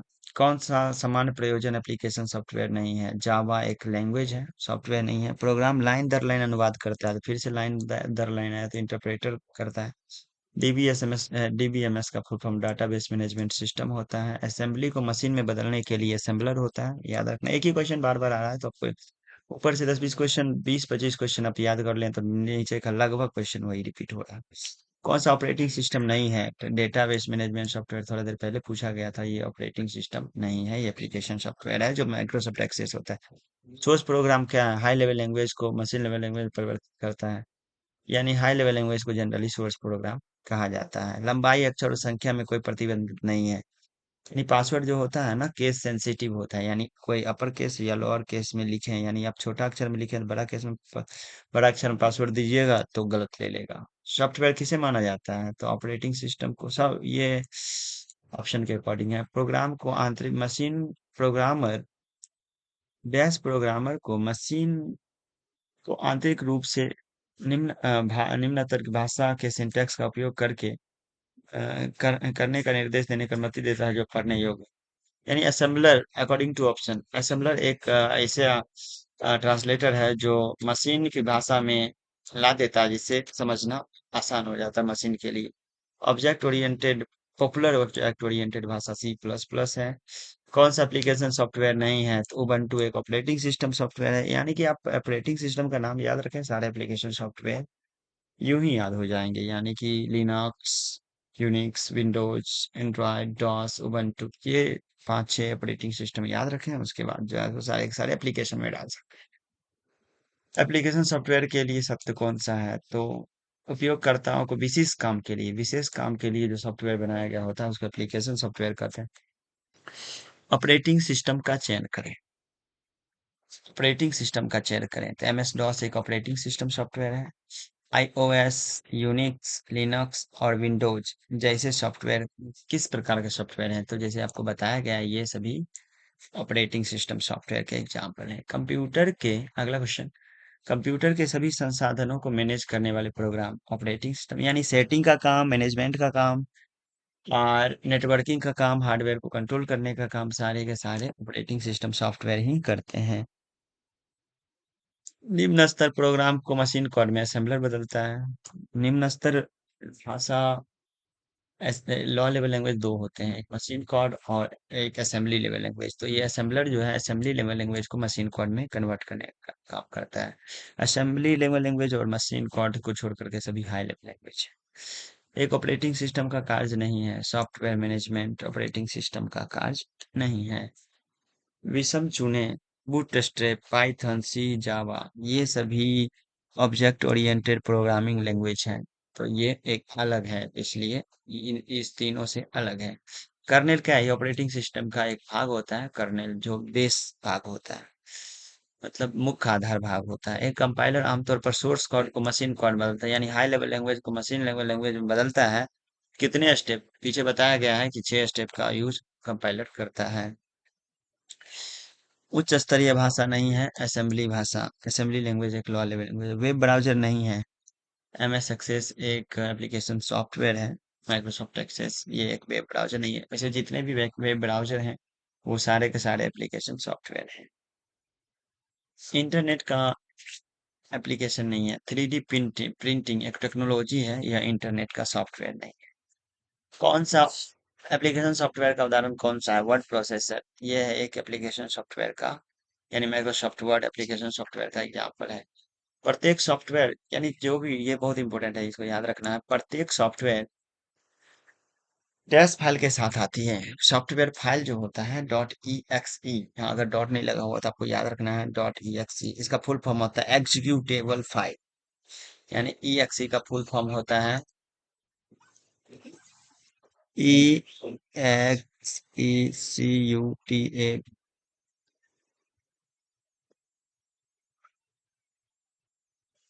एग्जीक्यूटेबल फाइल, एग्जीक्यूटेबल, यानी EXE एग्जीक्यूटेबल इसका पूरा नाम होता है। निम्नलिखित में से कौन सिस्टम सॉफ्टवेयर का उदाहरण है? सिस्टम सॉफ्टवेयर मतलब operating system software. Utility, operating system के तीन, सिस्टम सॉफ्टवेयर के तीन भाग हैं, operating operating system, language translator और यूटिलिटी। कंप्यूटर में कितनी पीढ़ी हैं? तो कंप्यूटर में जनरली 5 पीढ़ी हैं। लॉ लेवल लैंग्वेज किस पीढ़ी में यूज किया गया है? लॉ लेवल लैंग्वेज किस पीढ़ी से संबंधित है? तो अकॉर्डिंग टू ऑप्शन दूसरी पीढ़ी है, लेकिन आप पहली पीढ़ी भी बोल सकते हैं, जनरली पहली पीढ़ी आंसर होगा। कौन सा एप्लीकेशन सॉफ्टवेयर है? माइक्रोसॉफ्ट वर्ड एप्लीकेशन सॉफ्टवेयर है। उच्च स्तरीय भाषा के गुण नहीं, मशीन कोड में लिखा जाता है। मशीन कोड में सिर्फ लॉ लेवल लैंग्वेज लिखा जाता है जो बाइनरी से होता है। असेंबली मशीन कोड को बाइनरी नंबर के थ्रू लिखा जाता है। असेंबली भाषा का उपयोग किस पीढ़ी में किया गया? असेंबली भाषा का उपयोग सेकंड और थर्ड में किया गया, याद रखना। और मशीन कोड का यूज फर्स्ट से किया गया, ये गलत है, ये फर्स्ट कर लेंगे, यानी फर्स्ट जनरेशन से। अगर फर्स्ट जनरेशन ऑप्शन में नहीं रहता है तब सेकंड जनरेशन आप दे सकते हैं। एप्लीकेशन सॉफ्टवेयर के बारे में अगला क्वेश्चन है। एप्लीकेशन सॉफ्टवेयर के बारे में कौन सा कथन गलत है? एप्लीकेशन सॉफ्टवेयर किसी खास काम के लिए बनाया गया होता है। इसके बारे में गलत कथन को हम देखेंगे। एप्लीकेशन सॉफ्टवेयर मूल रूप से हार्डवेयर को संचालित करने के लिए किया जाता है, तो ये गलत है। हार्डवेयर को संचालित करने का काम ऑपरेटिंग सिस्टम सॉफ्टवेयर का है। कौन सी तकनीक आमतौर पर कुरियर कंपनी द्वारा उपयोग की जाती है? तो बारकोड, बारकोड उसको कहा जाता है, यानी जो लाइनिंग लाइनिंग टाइप का होता है। क्यूआर कोड होता है एक बारकोड। हम लोग जो पेमेंट करते हैं वो क्यूआर कोड होता है, लेकिन ये जो लाइन लाइन रहता है तो इस तरह के कोड को बार कोड कहा जाता है। तो मतलब ये इसका यूज जनरली फाइनेंशियल, यानी कोई भी चीज बिल बन रहा है, पैकेज जो बेचने के लिए सामान यूज हो रहा है, या फिर बिल बनने का काम, फाइनेंशियल काम जो होता है वो बार कोड का यूज किया जाता है, यानी पैकेज्ड सामान पर मूल रूप से। आप स्पीड पोस्ट भी करते हैं तो बार कोड, मॉल में भी जाते हैं तो बार कोड रहता है, इस तरह से बिलिंग के लिए बार कोड का यूज हो जाता है। माइक्रो अगला क्वेश्चन है, वह प्रोग्रामिंग भाषा जिसमें एक प्रोग्राम स्टेटमेंट दूसरे का अनुसरण करता है तो उसको यानी एक प्रोग्राम दूसरे का अनुसरण करेगा, उसको अनुक्रमिक बोला जाएगा। टेक्स्ट वेब ब्राउजर कौन सा है? लिंक्स। लिंक्स एक नाम का ब्राउजर जो है वो टेक्स्ट वेब ब्राउजर है, यानी उसमें ग्राफिकल नहीं है, सिर्फ लिखा हुआ। वेब ब्राउजर पर फुट एप्पल लिखने से सभी फल प्रदर्शित होंगे, ये गलत है क्वेश्चन, इसको हटा लेना। कौन सी प्रोग्रामिंग भाषा की गुणवत्ता नहीं है? संवाद करने की आवश्यकता नहीं है। कौन सी प्रोग्रामिंग भाषा की गुणवत्ता नहीं है? तो मतलब संवाद करने की आवश्यकता नहीं है, तो ये गलत है। ये कह रहा है कि ये इसका क्वालिटी नहीं होता है। सोर्स कोड को कंपाइलर सोर्स कोड को मशीन कोड में बदलता है, यानी ऑब्जेक्ट कोड यानी मशीन कोड, सोर्स कोड यानी high level language. Micro computer में कौन सी श्रेणी शामिल नहीं है? Super computer. ट्रांसलेटर कितने होते हैं? तो लैंग्वेज ट्रांसलेटर 3 होते हैं। लाइट पेन एक इनपुट डिवाइस है ग्राफिक डिजाइनिंग करने के लिए, यानी आपको डिजाइन बनाना है तो लाइट पेन का यूज कर सकते हैं। हार्डवेयर को बढ़ाता है और कंप्यूटर को इनपुट प्रोसेस और जैसे ऑपरेशन के लिए निर्देशित करता है, तो कोई भी काम करने के लिए जो निर्देशित करता है हार्डवेयर को कंट्रोल करने के साथ साथ, वो सॉफ्टवेयर होता है। असेंबली भाषा किस, ये लॉ लेवल लैंग्वेज है, दो दूसरी और तीसरी भाषा जैसे पीछे क्वेश्चन में लिखा हुआ था, तो उसी तरह से ये है। लाइट पेन क्या है? इनपुट डिवाइस, ये हो चुका है। कौन सी सॉफ्टवेयर आमतौर पर व्यक्ति या संगठन की जरूरतों को पूरा करने के लिए, तो अलग अलग जगह के जरूरत के अनुसार जो सॉफ्टवेयर बनाया जाता है उसको एप्लीकेशन सॉफ्टवेयर कहते हैं। जो निर्देश के सेट को प्रभावित परिभाषित करता है, जो कंप्यूटर को प्रोसेस करने का निर्देश देता है, क्या कहलाता है? सॉफ्टवेयर। सारे निर्देशों का सेट जो होता है उसको सॉफ्टवेयर ही कहा जाता है। यूटिलिटी प्रोग्राम का भाग नहीं है, कौन? बूटिंग।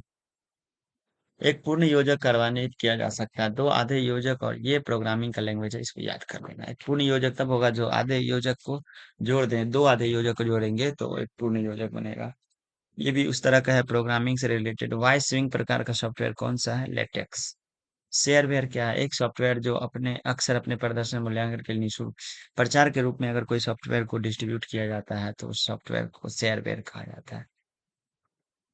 ए, ए, ए, ए, एक लोडर निष्पादन के लिए जिम्मेदार है जिम्मेदार है प्रोग्राम कोड को डिस्क से मेमोरी में लोड करने के लिए जो जिम्मेवार होता है उसको लोडर कहा जाता है।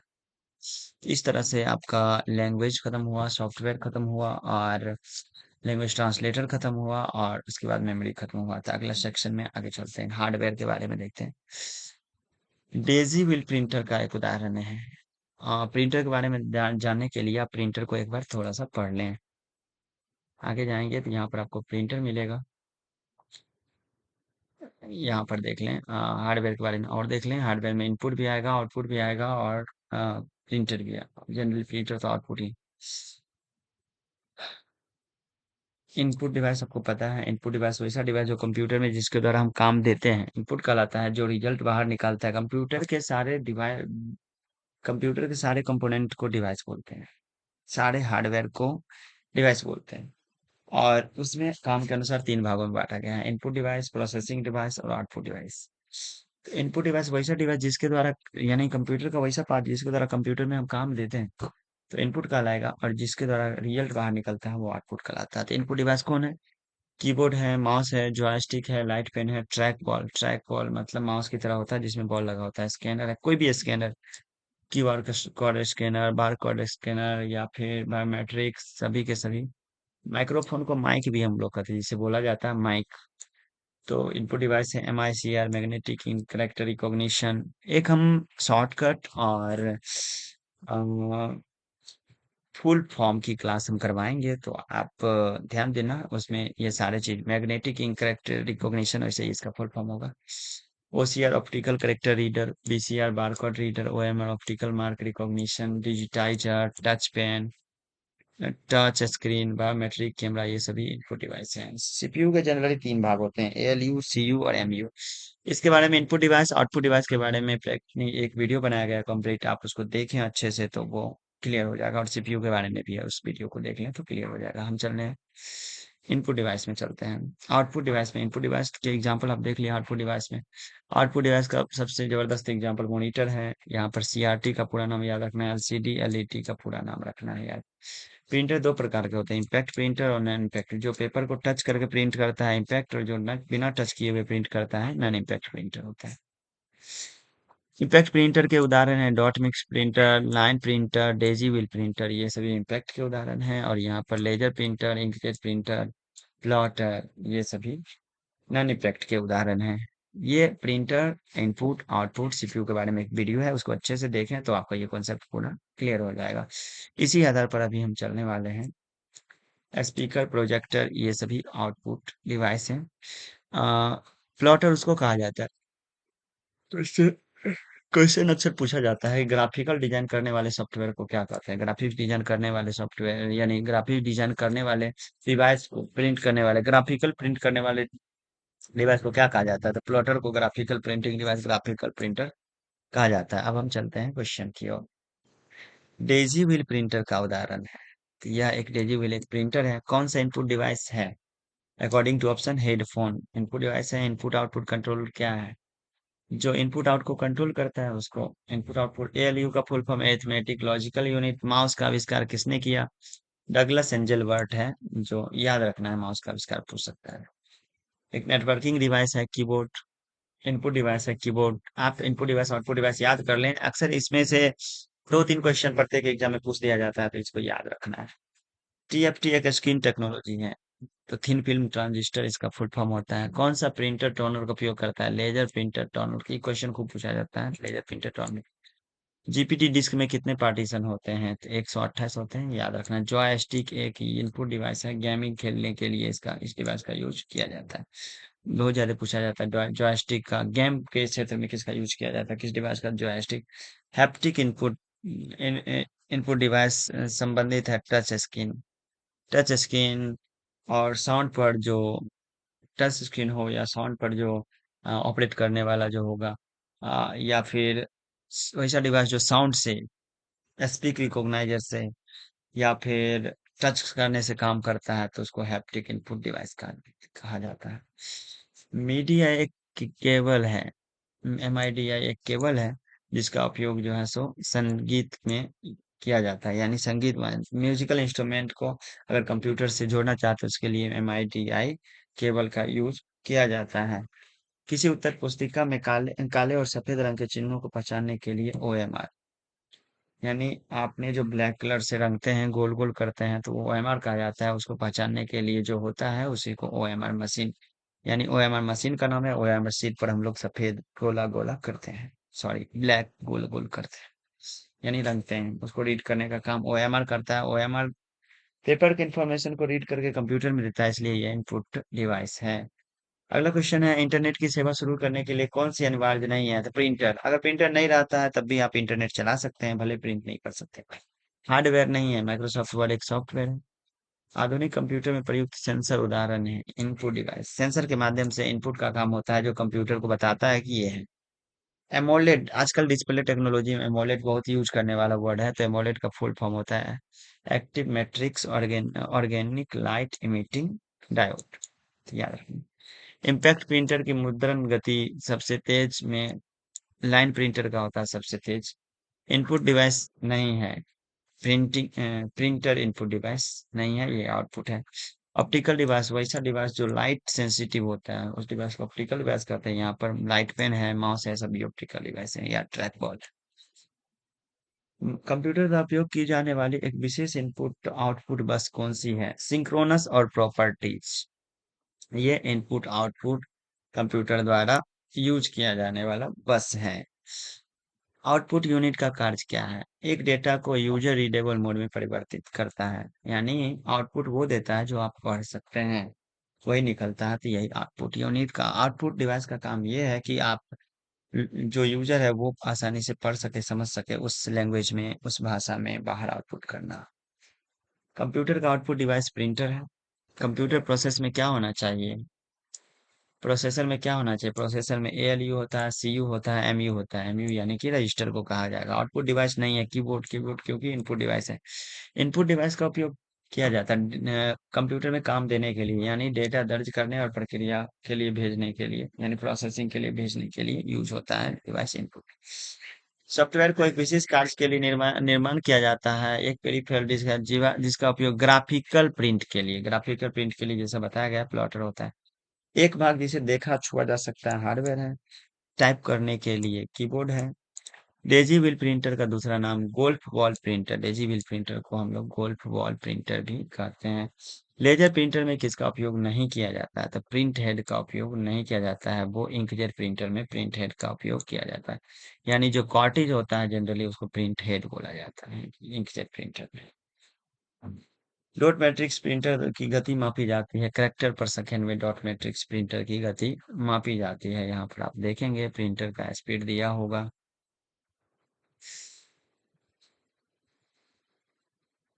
ठीक है, यानी कि डॉट मैट्रिक्स प्रिंटर की गति यानी इसमें दिया हुआ है मेजर्ड बाय कैरेक्टर पर सेकेंड। और यहाँ पर डेसिबल प्रिंटर का दिया हुआ 96 से 96 नोजल लगा रहता है, जिसके जरिए आप जो है सो ज्यादा फास्ट में आसानी से इसको प्रिंट कर पाएंगे। नोजल जो है सो इंक निकालने का काम करता है, इस तरह से आपका प्रिंट होता है। असेंबलर में कितने पास होते हैं? तो 2 पास होते हैं, ये याद रखना है। डॉट पर इंच, इंच स्कैनर को, यानी डॉट पर इंच मतलब डीपीआई 600 डीपीआई स्कैनर को डैश में विभाजित किया जाता है, 600 भाग में विभाजित, डॉट में विभाजित किया जाएगा। लेजर प्रिंटर की गति पेज पर मिनट होता है। डैश प्रिंटिंग के दौरान दस्तावेज की प्रतीक्षा समय को कम करता है। प्रिंटर पुलिंग प्रिंट के दस्तावेज की प्रतीक्षा समय को कम करता है, यानी कि दस्तावेज जो, यानी आप जो डॉक्यूमेंट प्रिंट करते हैं उसके समय को कम लेता है। प्रिंटर पुलिंग एक कंपोनेंट है जो प्रिंटिंग के समय जल्दी जल्दी प्रिंट करने का काम करता है। कौन सा सिस्टम मैनेजमेंट प्रोग्राम है? डिवाइस ड्राइवर मेंटेनेंस का काम होता है, जो किसी सॉफ्टवेयर को जो एक सॉफ्टवेयर होता है, जो किसी डिवाइस का सॉफ्टवेयर होता है, सिस्टम सॉफ्टवेयर में आके जुड़ जाता है और सिस्टम को चलाने का काम करता है, डिवाइस ड्राइवर होता है। तो सिस्टम मैनेजमेंट का काम कर रहा है, तो ये डिवाइस ड्राइवर कहलाएगा।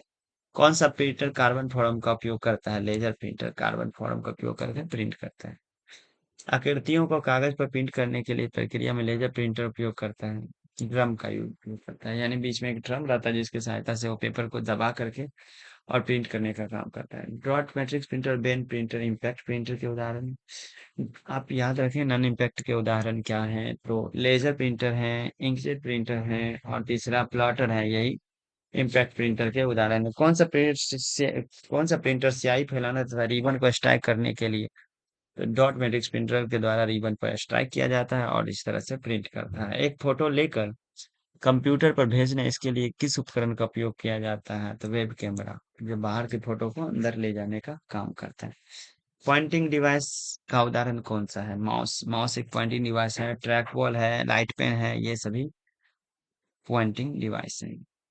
सिस्टम विशेष इंक द्वारा, विशेष इंक को मैग्नेटिक इंक कहा जाता है। प्लॉटर जो इनपुट आउटपुट डिवाइस जिसका उपयोग कागजों पर ग्राफिकल, आपको याद रखना है, बहुत बार पूछा गया क्वेश्चन है कि ग्राफिकल प्रिंट आउट करने के लिए प्लॉटर का यूज किया जाता है। कौन सा इनपुट डिवाइस है? बारकोड रीडर एक इनपुट डिवाइस है। कौन सा उपकरण इनपुट स्रोत द्वारा विभिन्न ध्वनि को उत्पन्न करता है? तो माइक्रोफोन, जिसको माइक भी बोलते हैं, हम इसके द्वारा ध्वनि को कंप्यूटर में भेजने का काम करते हैं। कंप्यूटर सिस्टम यूनिट के अंदर कौन सा electronic module input output device से सीधे जुड़ता है? डिवाइस कंट्रोलर जो है ऑपरेटिंग सिस्टम के अंदर, जो आ, सारे डिवाइस को कंट्रोल करने का काम करता है और इनपुट आउटपुट से इस क्रम में जुड़ता है, डायरेक्टली जुड़ता है। किस इनपुट डिवाइस का उपयोग व्यक्तियों की बायोलॉजिकल फीचर को माप कर उनकी पहचान करने के लिए? तो बायोमेट्रिक पहचान के लिए फिंगर और स्कैनर, यानी बायोमेट्रिक लेते हैं, स्कैन आंख का स्कैन करना हो, हाथ का स्कैन करना हो, तो उसके लिए बायोलॉजिकल फीचर, उसका डिटेल पता चल पाता है, यानी उसके बॉडी का इंफॉर्मेशन पता चल पाता है। प्रिंटर के संबंध में कौन सा गलत है? इंकजेट प्रिंटर इमेज पेपर पर प्रिंट करने के लिए लेजर तकनीक का उपयोग करने वाला प्रिंटर लेजर प्रिंटर होता है। कौन सा आउटपुट डिवाइस है? स्पीकर। कौन सा इनपुट डिवाइस है? आउटपुट डिवाइस, इनपुट डिवाइस नहीं है तो प्लॉटर। सीपीयू का मुख्य भाग कौन है? सीपीयू का मुख्य कार्य कौन सा नहीं है? तो ग्राफिकल प्रोसेसिंग करना मुख्य भाग नहीं है, क्या सीपीयू का मेन काम है कैलकुलेट करना, यानी एरिथमेटिक लॉजिकल यूनिट, मैथमेटिकल का कैलकुलेशन करना ही सीपीयू का मेन काम होता है, जिसके लिए कंप्यूटर को बनाया गया। डैश एक एक डैश अनिवार्य रूप से कनेक्टेड हार्डवेयर डिवाइस और ऑपरेटिंग सिस्टम के बीच सुचारू काम करता है, यानी कोई डिवाइस सुचारू रूप से तब काम करेगा जब उसके डिवाइस ड्राइवर को ऑपरेटिंग सिस्टम से जोड़ेंगे। बैंकों द्वारा चेक प्रोसेस करने के लिए किस तकनीक का उपयोग किया जाता है? बैंक द्वारा चेक को इंक्वायरी करने के लिए कि ये चेक सही है या गलत है, तो एक मैग्नेटिक इंक से उसमें नंबर लिखा रहता है, उस इंक को बैंक द्वारा पहचाना जाता है कि वो प्रॉपर उस इंक से लिखा हुआ है कि नहीं। तो उस इंक को पहचानने वाले, जिसमें एक चेक पर विशेष प्रकार का नंबर लिखा रहता है, तो उस इंक को पहचानने वाले डिवाइस को MICR कहा जाता है। यानी आपने जो चेक दिया उसमें भी एक विशेष प्रकार के इंक से लिखा रहता है, उस इंक को मैग्नेटिक इंक कहते हैं। मैग्नेटिक इंक को पहचाना जाएगा, पहचानने के लिए जो डिवाइस यूज होता है उसको कहा जाता है MICR, magnetic ink character recognition. और इसका उपयोग जनरली बैंक में ही किया जाता है चेक को रीड करने के लिए। समझ में आ गया? इनपुट आउटपुट डिवाइस सीधे मदरबोर्ड से जुड़े एक इलेक्ट्रॉनिक मॉड्यूल से जुड़ते हैं, जिसे डिवाइस कहा जाता है, नियंत्रक, कंट्रोल कहा जाता है, जो मदरबोर्ड से डायरेक्टली जुड़ा हुआ रहता है। कौन सी प्रौद्योगिकियां मुद्रण अक्षर को पढ़ने के लिए स्याही का प्रयोग करता है? चुंबकीय स्याही का उपयोग करता है जो डिवाइस, वो है MICR, यानी मैग्नेटिक इंक कैरेक्टर रिकॉग्निशन। कौन सा कथन गलत है? लैपटॉप को चार्ज करने के लिए USB का उपयोग नहीं किया जाता है, तो USB के माध्यम से भी अब चार्ज करने की फैसिलिटी उपलब्ध है। इनपुट डिवाइस नहीं है प्लॉटर, क्योंकि आउटपुट है, और ग्राफिकल प्रिंटर है। ट्रांसफर चार्जिंग और डेटा ट्रांसफर के लिए किस पोर्ट का उपयोग किया जाता है? चार्जिंग और डेटा ट्रांसफर के लिए USB का यूज किया जाता है। कौन सा इनपुट डिवाइस नहीं है? कौन सा इनपुट डिवाइस नहीं है? तो यहाँ पर मॉनिटर इनपुट डिवाइस नहीं है, मॉनिटर आउटपुट डिवाइस है। डॉट मैट्रिक्स प्रिंटर की गति, तो कैरेक्टर पर सेकंड CPS में डॉट मैट्रिक, दोबारा क्वेश्चन है। कौन सा आउटपुट डिवाइस है? मॉनिटर का एक टाइप है VDU, जिसको मॉनिटर भी बोला जाता है, विजुअल डिस्प्ले यूनिट, या फिर वीडियो डिस्प्ले यूनिट भी बोल सकते हैं। ये आउटपुट डिवाइस है, जिसको मॉनिटर भी कहा जाता है। डैश गेंद की गति को मापने के लिए लेजर तकनीक का, ऑप्टिकल माउस में जो आ, गेंद की गति का पता लगाने के लिए लेजर तकनीक का उपयोग किया जाता है। यानी ऑप्टिकल माउस एक प्रकार होता है जिसमें स्क्रॉल बार के बदले गोल सा एक बॉल होता है, जो बॉल को जिधर घुमाएंगे उसी गति के अनुसार कर्सर चलता है, और बॉल पर एक लाइट पड़ता है बॉल के नीचे, जो बताता है कि बॉल की गति क्या है। स्क्रॉल बार के बदले बॉल का यूज किया जाता है। ऑपरेटिंग सिस्टम को निचली भाग को कहा जाता है हार्डवेयर, निचली परत। ऑपरेटिंग सिस्टम में हार्डवेयर को निचली परत माना जाता है और सॉफ्टवेयर को ऊपरी परत। क्योंकि हार्डवेयर के बिना चलता नहीं है, तो हार्डवेयर एक बेस का काम करता है। कंप्यूटर के मूल संगठन में शामिल नहीं है वेब कैमरा, वेब कॉम है, यहाँ पर वेब कैम पढ़ना है, CAM, यानी कि यहाँ पर वेब कैमरा,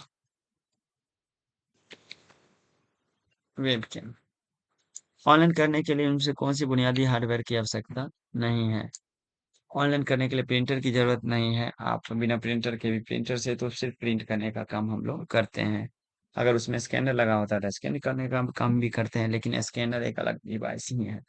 वह घटक जो कंप्यूटर की सभी गणितीय गणनाओं और तार्किक संचालन के लिए नियंत्रण के लिए जिम्मेदार है, वो एएलयू कहलाता है। यानी एरिथमेटिकल और लॉजिकल काम करता है, उसको एएलयू कहा जाता है। इसका फुल फॉर्म जैसे कि वेक्टर आधारित प्रिंटिंग डिवाइस प्रिंटर को कहा जाता है। वेक्टर उसको कहा जाता है पीडीएफ फाइल, जो हम पीडीएफ फाइल को क्या होता है, आप कितने भी जूम कर लें तो ये पीडीएफ फाइल फटता नहीं है। अब इतना हमने जूम किया, फट नहीं रहा, इसलिए इसको कहा जाता है वेक्टर आधारित प्रिंट। वेक्टर आधारित ग्राफिकल प्रिंटर प्रिंटर को कहा जाता है ग्राफिकल डिवाइस। कौन सा स्टोरेज डिवाइस नहीं है? प्लॉटर आउटपुट डिवाइस है, आउटपुट डिवाइस नहीं है। माइक्रोफोन इनपुट है। ग्राफिकल को प्रिंट करने के लिए प्लॉटर, ये 4-5 बार पूछा गया है, आपको याद रखना है। विषम का चयन करें, 3D प्रिंटर, 3D छवि, 3D आम, 3D मूवी। ये सभी सॉफ्ट कॉपी हैं और ये हार्डवेयर है। Software, hardware. गेमिंग प्रयोजन के लिए जॉयस्टिक होता है, दोबारा पूछा गया। मेमोरी मेमोरी जोड़ने के लिए किस बस का उपयोग किया जाता है? तो पीसीआई। इंस्ट्रक्शन डिकोडर डैश का भाग है, सीपीयू का भाग है। Instruction decoder. ऑर्डर चुने, touch screen, inkjet, dot dot matrix, laser, laser. इसमें से टच स्क्रीन, ये सभी प्रिंटर का एग्जांपल है, लेकिन यह एक टच स्क्रीन टेक्नोलॉजी है। V SAT, very small are aperture terminal, इसका फुल फॉर्म। कंप्यूटर गेमिंग के लिए जॉयस्टिक डिवाइस यूज होता है। अगला क्वेश्चन है, एकल इलेक्ट्रॉनिक दिमाग का उपयोग कर आमतौर पर काले पृष्ठ के साथ हरे, सफेद आदि रंग दिखाई देता है, उसको कहा जाता है मोनोक्रोम। काले पृष्ठभूमि के साथ हरे, सफेद आदि रंग दिखता है, उसको मोनोक्रोम कहा जाता है। मोनोक्रोम मॉनिटर या फास्फोरस संरचना कहा जाता है। कंप्यूटर का एक प्रकार कौन सा है? कंप्यूटर का एक प्रकार कौन सा है? मेन फ्रेम है, according to working capacity, microcomputer, minicomputer, mainframe computer और सुपर कंप्यूटर, 4 प्रकार के होते हैं। कौन सी तकनीक चित्रों को संसाधित करती है और मुद्रित पाठ को निकालती है और वर्ड वर्ड फाइल में परिवर्तित करती है, जहां यह संग्रहित होता है? ऑप्टिकल करेक्टर, यानी आपने जो प्रिंट करके रखा है उसको आप चाहते हैं कि टाइपिंग वाला टेक्स्ट में बदल जाए, तो आप प्रिंट करा हुआ पेज को लें, स्कैनर में डालें। उस स्कैनर का नाम है ओसीआर, ऑप्टिकल करेक्टर रिकॉग्निशन। उसमें डालेंगे तो आपका टाइप किया हुआ निकल जाएगा। जनरली ये सभी जो बातें बता रहे हैं फंडामेंटल की, तो फंडामेंटल का सब प्रत्येक चैप्टर का वीडियो है, आप उस वीडियो को देखें जो क्लास में करवाया गया है, तो आपको कॉन्सेप्ट क्लियर हो जाएगा। यहाँ पर क्वेश्चन को जल्दीबाजी में खत्म करने के लिए यहाँ पर यूज किया गया है, स्पीड बोला गया है। एक माइक्रो प्रोसेसर में लाखों छोटे छोटे ट्रांजिस्टर लगे होते हैं। प्रोसेसर में ट्रांजिस्टर ही लगे होते हैं, कीबोर्ड में शामिल नहीं है। माउस कीबोर्ड के अंदर नहीं आता है, बाहर से है। कीबोर्ड की तरह एक डिवाइस है। माउस में कर्सर मूवमेंट की गति को कंट्रोल किया जाता है, तो कीबोर्ड में टाइपिंग करने या और अन्य कमांड देने के लिए। डॉट मैट्रिक्स प्रिंटर का एक प्रिंटर है। डॉट मैट्रिक्स एक इम्पैक्ट प्रिंटर है, तीसरी बार पूछा गया है। मेमोरी से मेमोरी और इनपुट आउटपुट डिवाइस के बीच हाई स्पीड डेटा ट्रांसफर के लिए डैश कंप्यूटर का उपयोग करता है, डीएमए कंट्रोलर। दोबारा पूछा गया है, डीएमए कंट्रोलर। यूएसबी 2.0 की गति क्या है? 480 Mbps है। इस तरह से आपका ये मिसलेनियस खत्म हुआ, और दूसरा दूसरा वीडियो हम एक बना करके देखेंगे। अब वो इंटरनेट होगा और तीसरा विंडोज का होगा। इस तरह से फंडामेंटल खत्म होगा और हम आप लोगों के लिए प्रैक्टिकल का, एक्सेल का एक प्रैक्टिकल का कंप्लीट वीडियो ला रहे हैं, जिसमें से किस किस जगह से क्वेश्चन को उठा रहा है। तो ये चीज हम बताने वाले हैं, एक्सेल में किस किस पॉइंट से क्वेश्चन उठाता है, उसका फेवरेट क्वेश्चन का पॉइंट क्या है। तो एक्सेल के प्रैक्टिकल का वीडियो बनाने वाले हैं पूरा कंप्लीट। 1 घंटा से 1.5 घंटा के वीडियो में पूरे एक्सेल के सारे ऑप्शन को बताया जाएगा फॉर्मूला सहित। और वर्ड का भी एक कंप्लीट वीडियो आएगा और पावर पॉइंट का आएगा, जिससे पता चलेगा कि क्वेश्चन उठा कहाँ से रहा। उस वीडियो को देख लेने और समझ लेने के बाद आप क्लियर हो जाएंगे कि क्वेश्चन यहीं से आता है, और बार बार देख लेने से आपको क्वेश्चन उठाने का तरीका मालूम चल जाएगा और इस तरह से आपको याद ही हो जाएगा। तो पहले उस वीडियो को भी देखें, इसको भी देखें और बार बार देखें, रट जाए, नहीं समझ में आता है तो वीडियो को देखें। मेरे ख्याल से अगर आप वीडियो को देखेंगे तो कॉन्सेप्ट क्लियर हो जाएगा और आप एग्जाम में किसी तरह क्वेश्चन पूछेगा तो आप कर पाएंगे। इसके अलावा डेली क्विज हम करवाते हैं टेलीग्राम में, ये टेलीग्राम ग्रुप का लिंक है। डेली इस पर पीडीएफ मिल जाएगा टेलीग्राम में, और इसको स्कैन करने से भी आप टेली स्क्रीन शॉट ले लें और स्कैन करें, जिससे भी आप टेलीग्राम में जुड़ पाएंगे और डेली क्विज आप 60 क्वेश्चन का दे पाएंगे। उस टेलीग्राम ग्रुप में हम ये भी कराने वाला है कि 14 तारीख से जो एग्जाम होने वाला है, तो एग्जाम का पैटर्न किस तरह से है उस तरह से हम आपको अवगत कराते रहेंगे।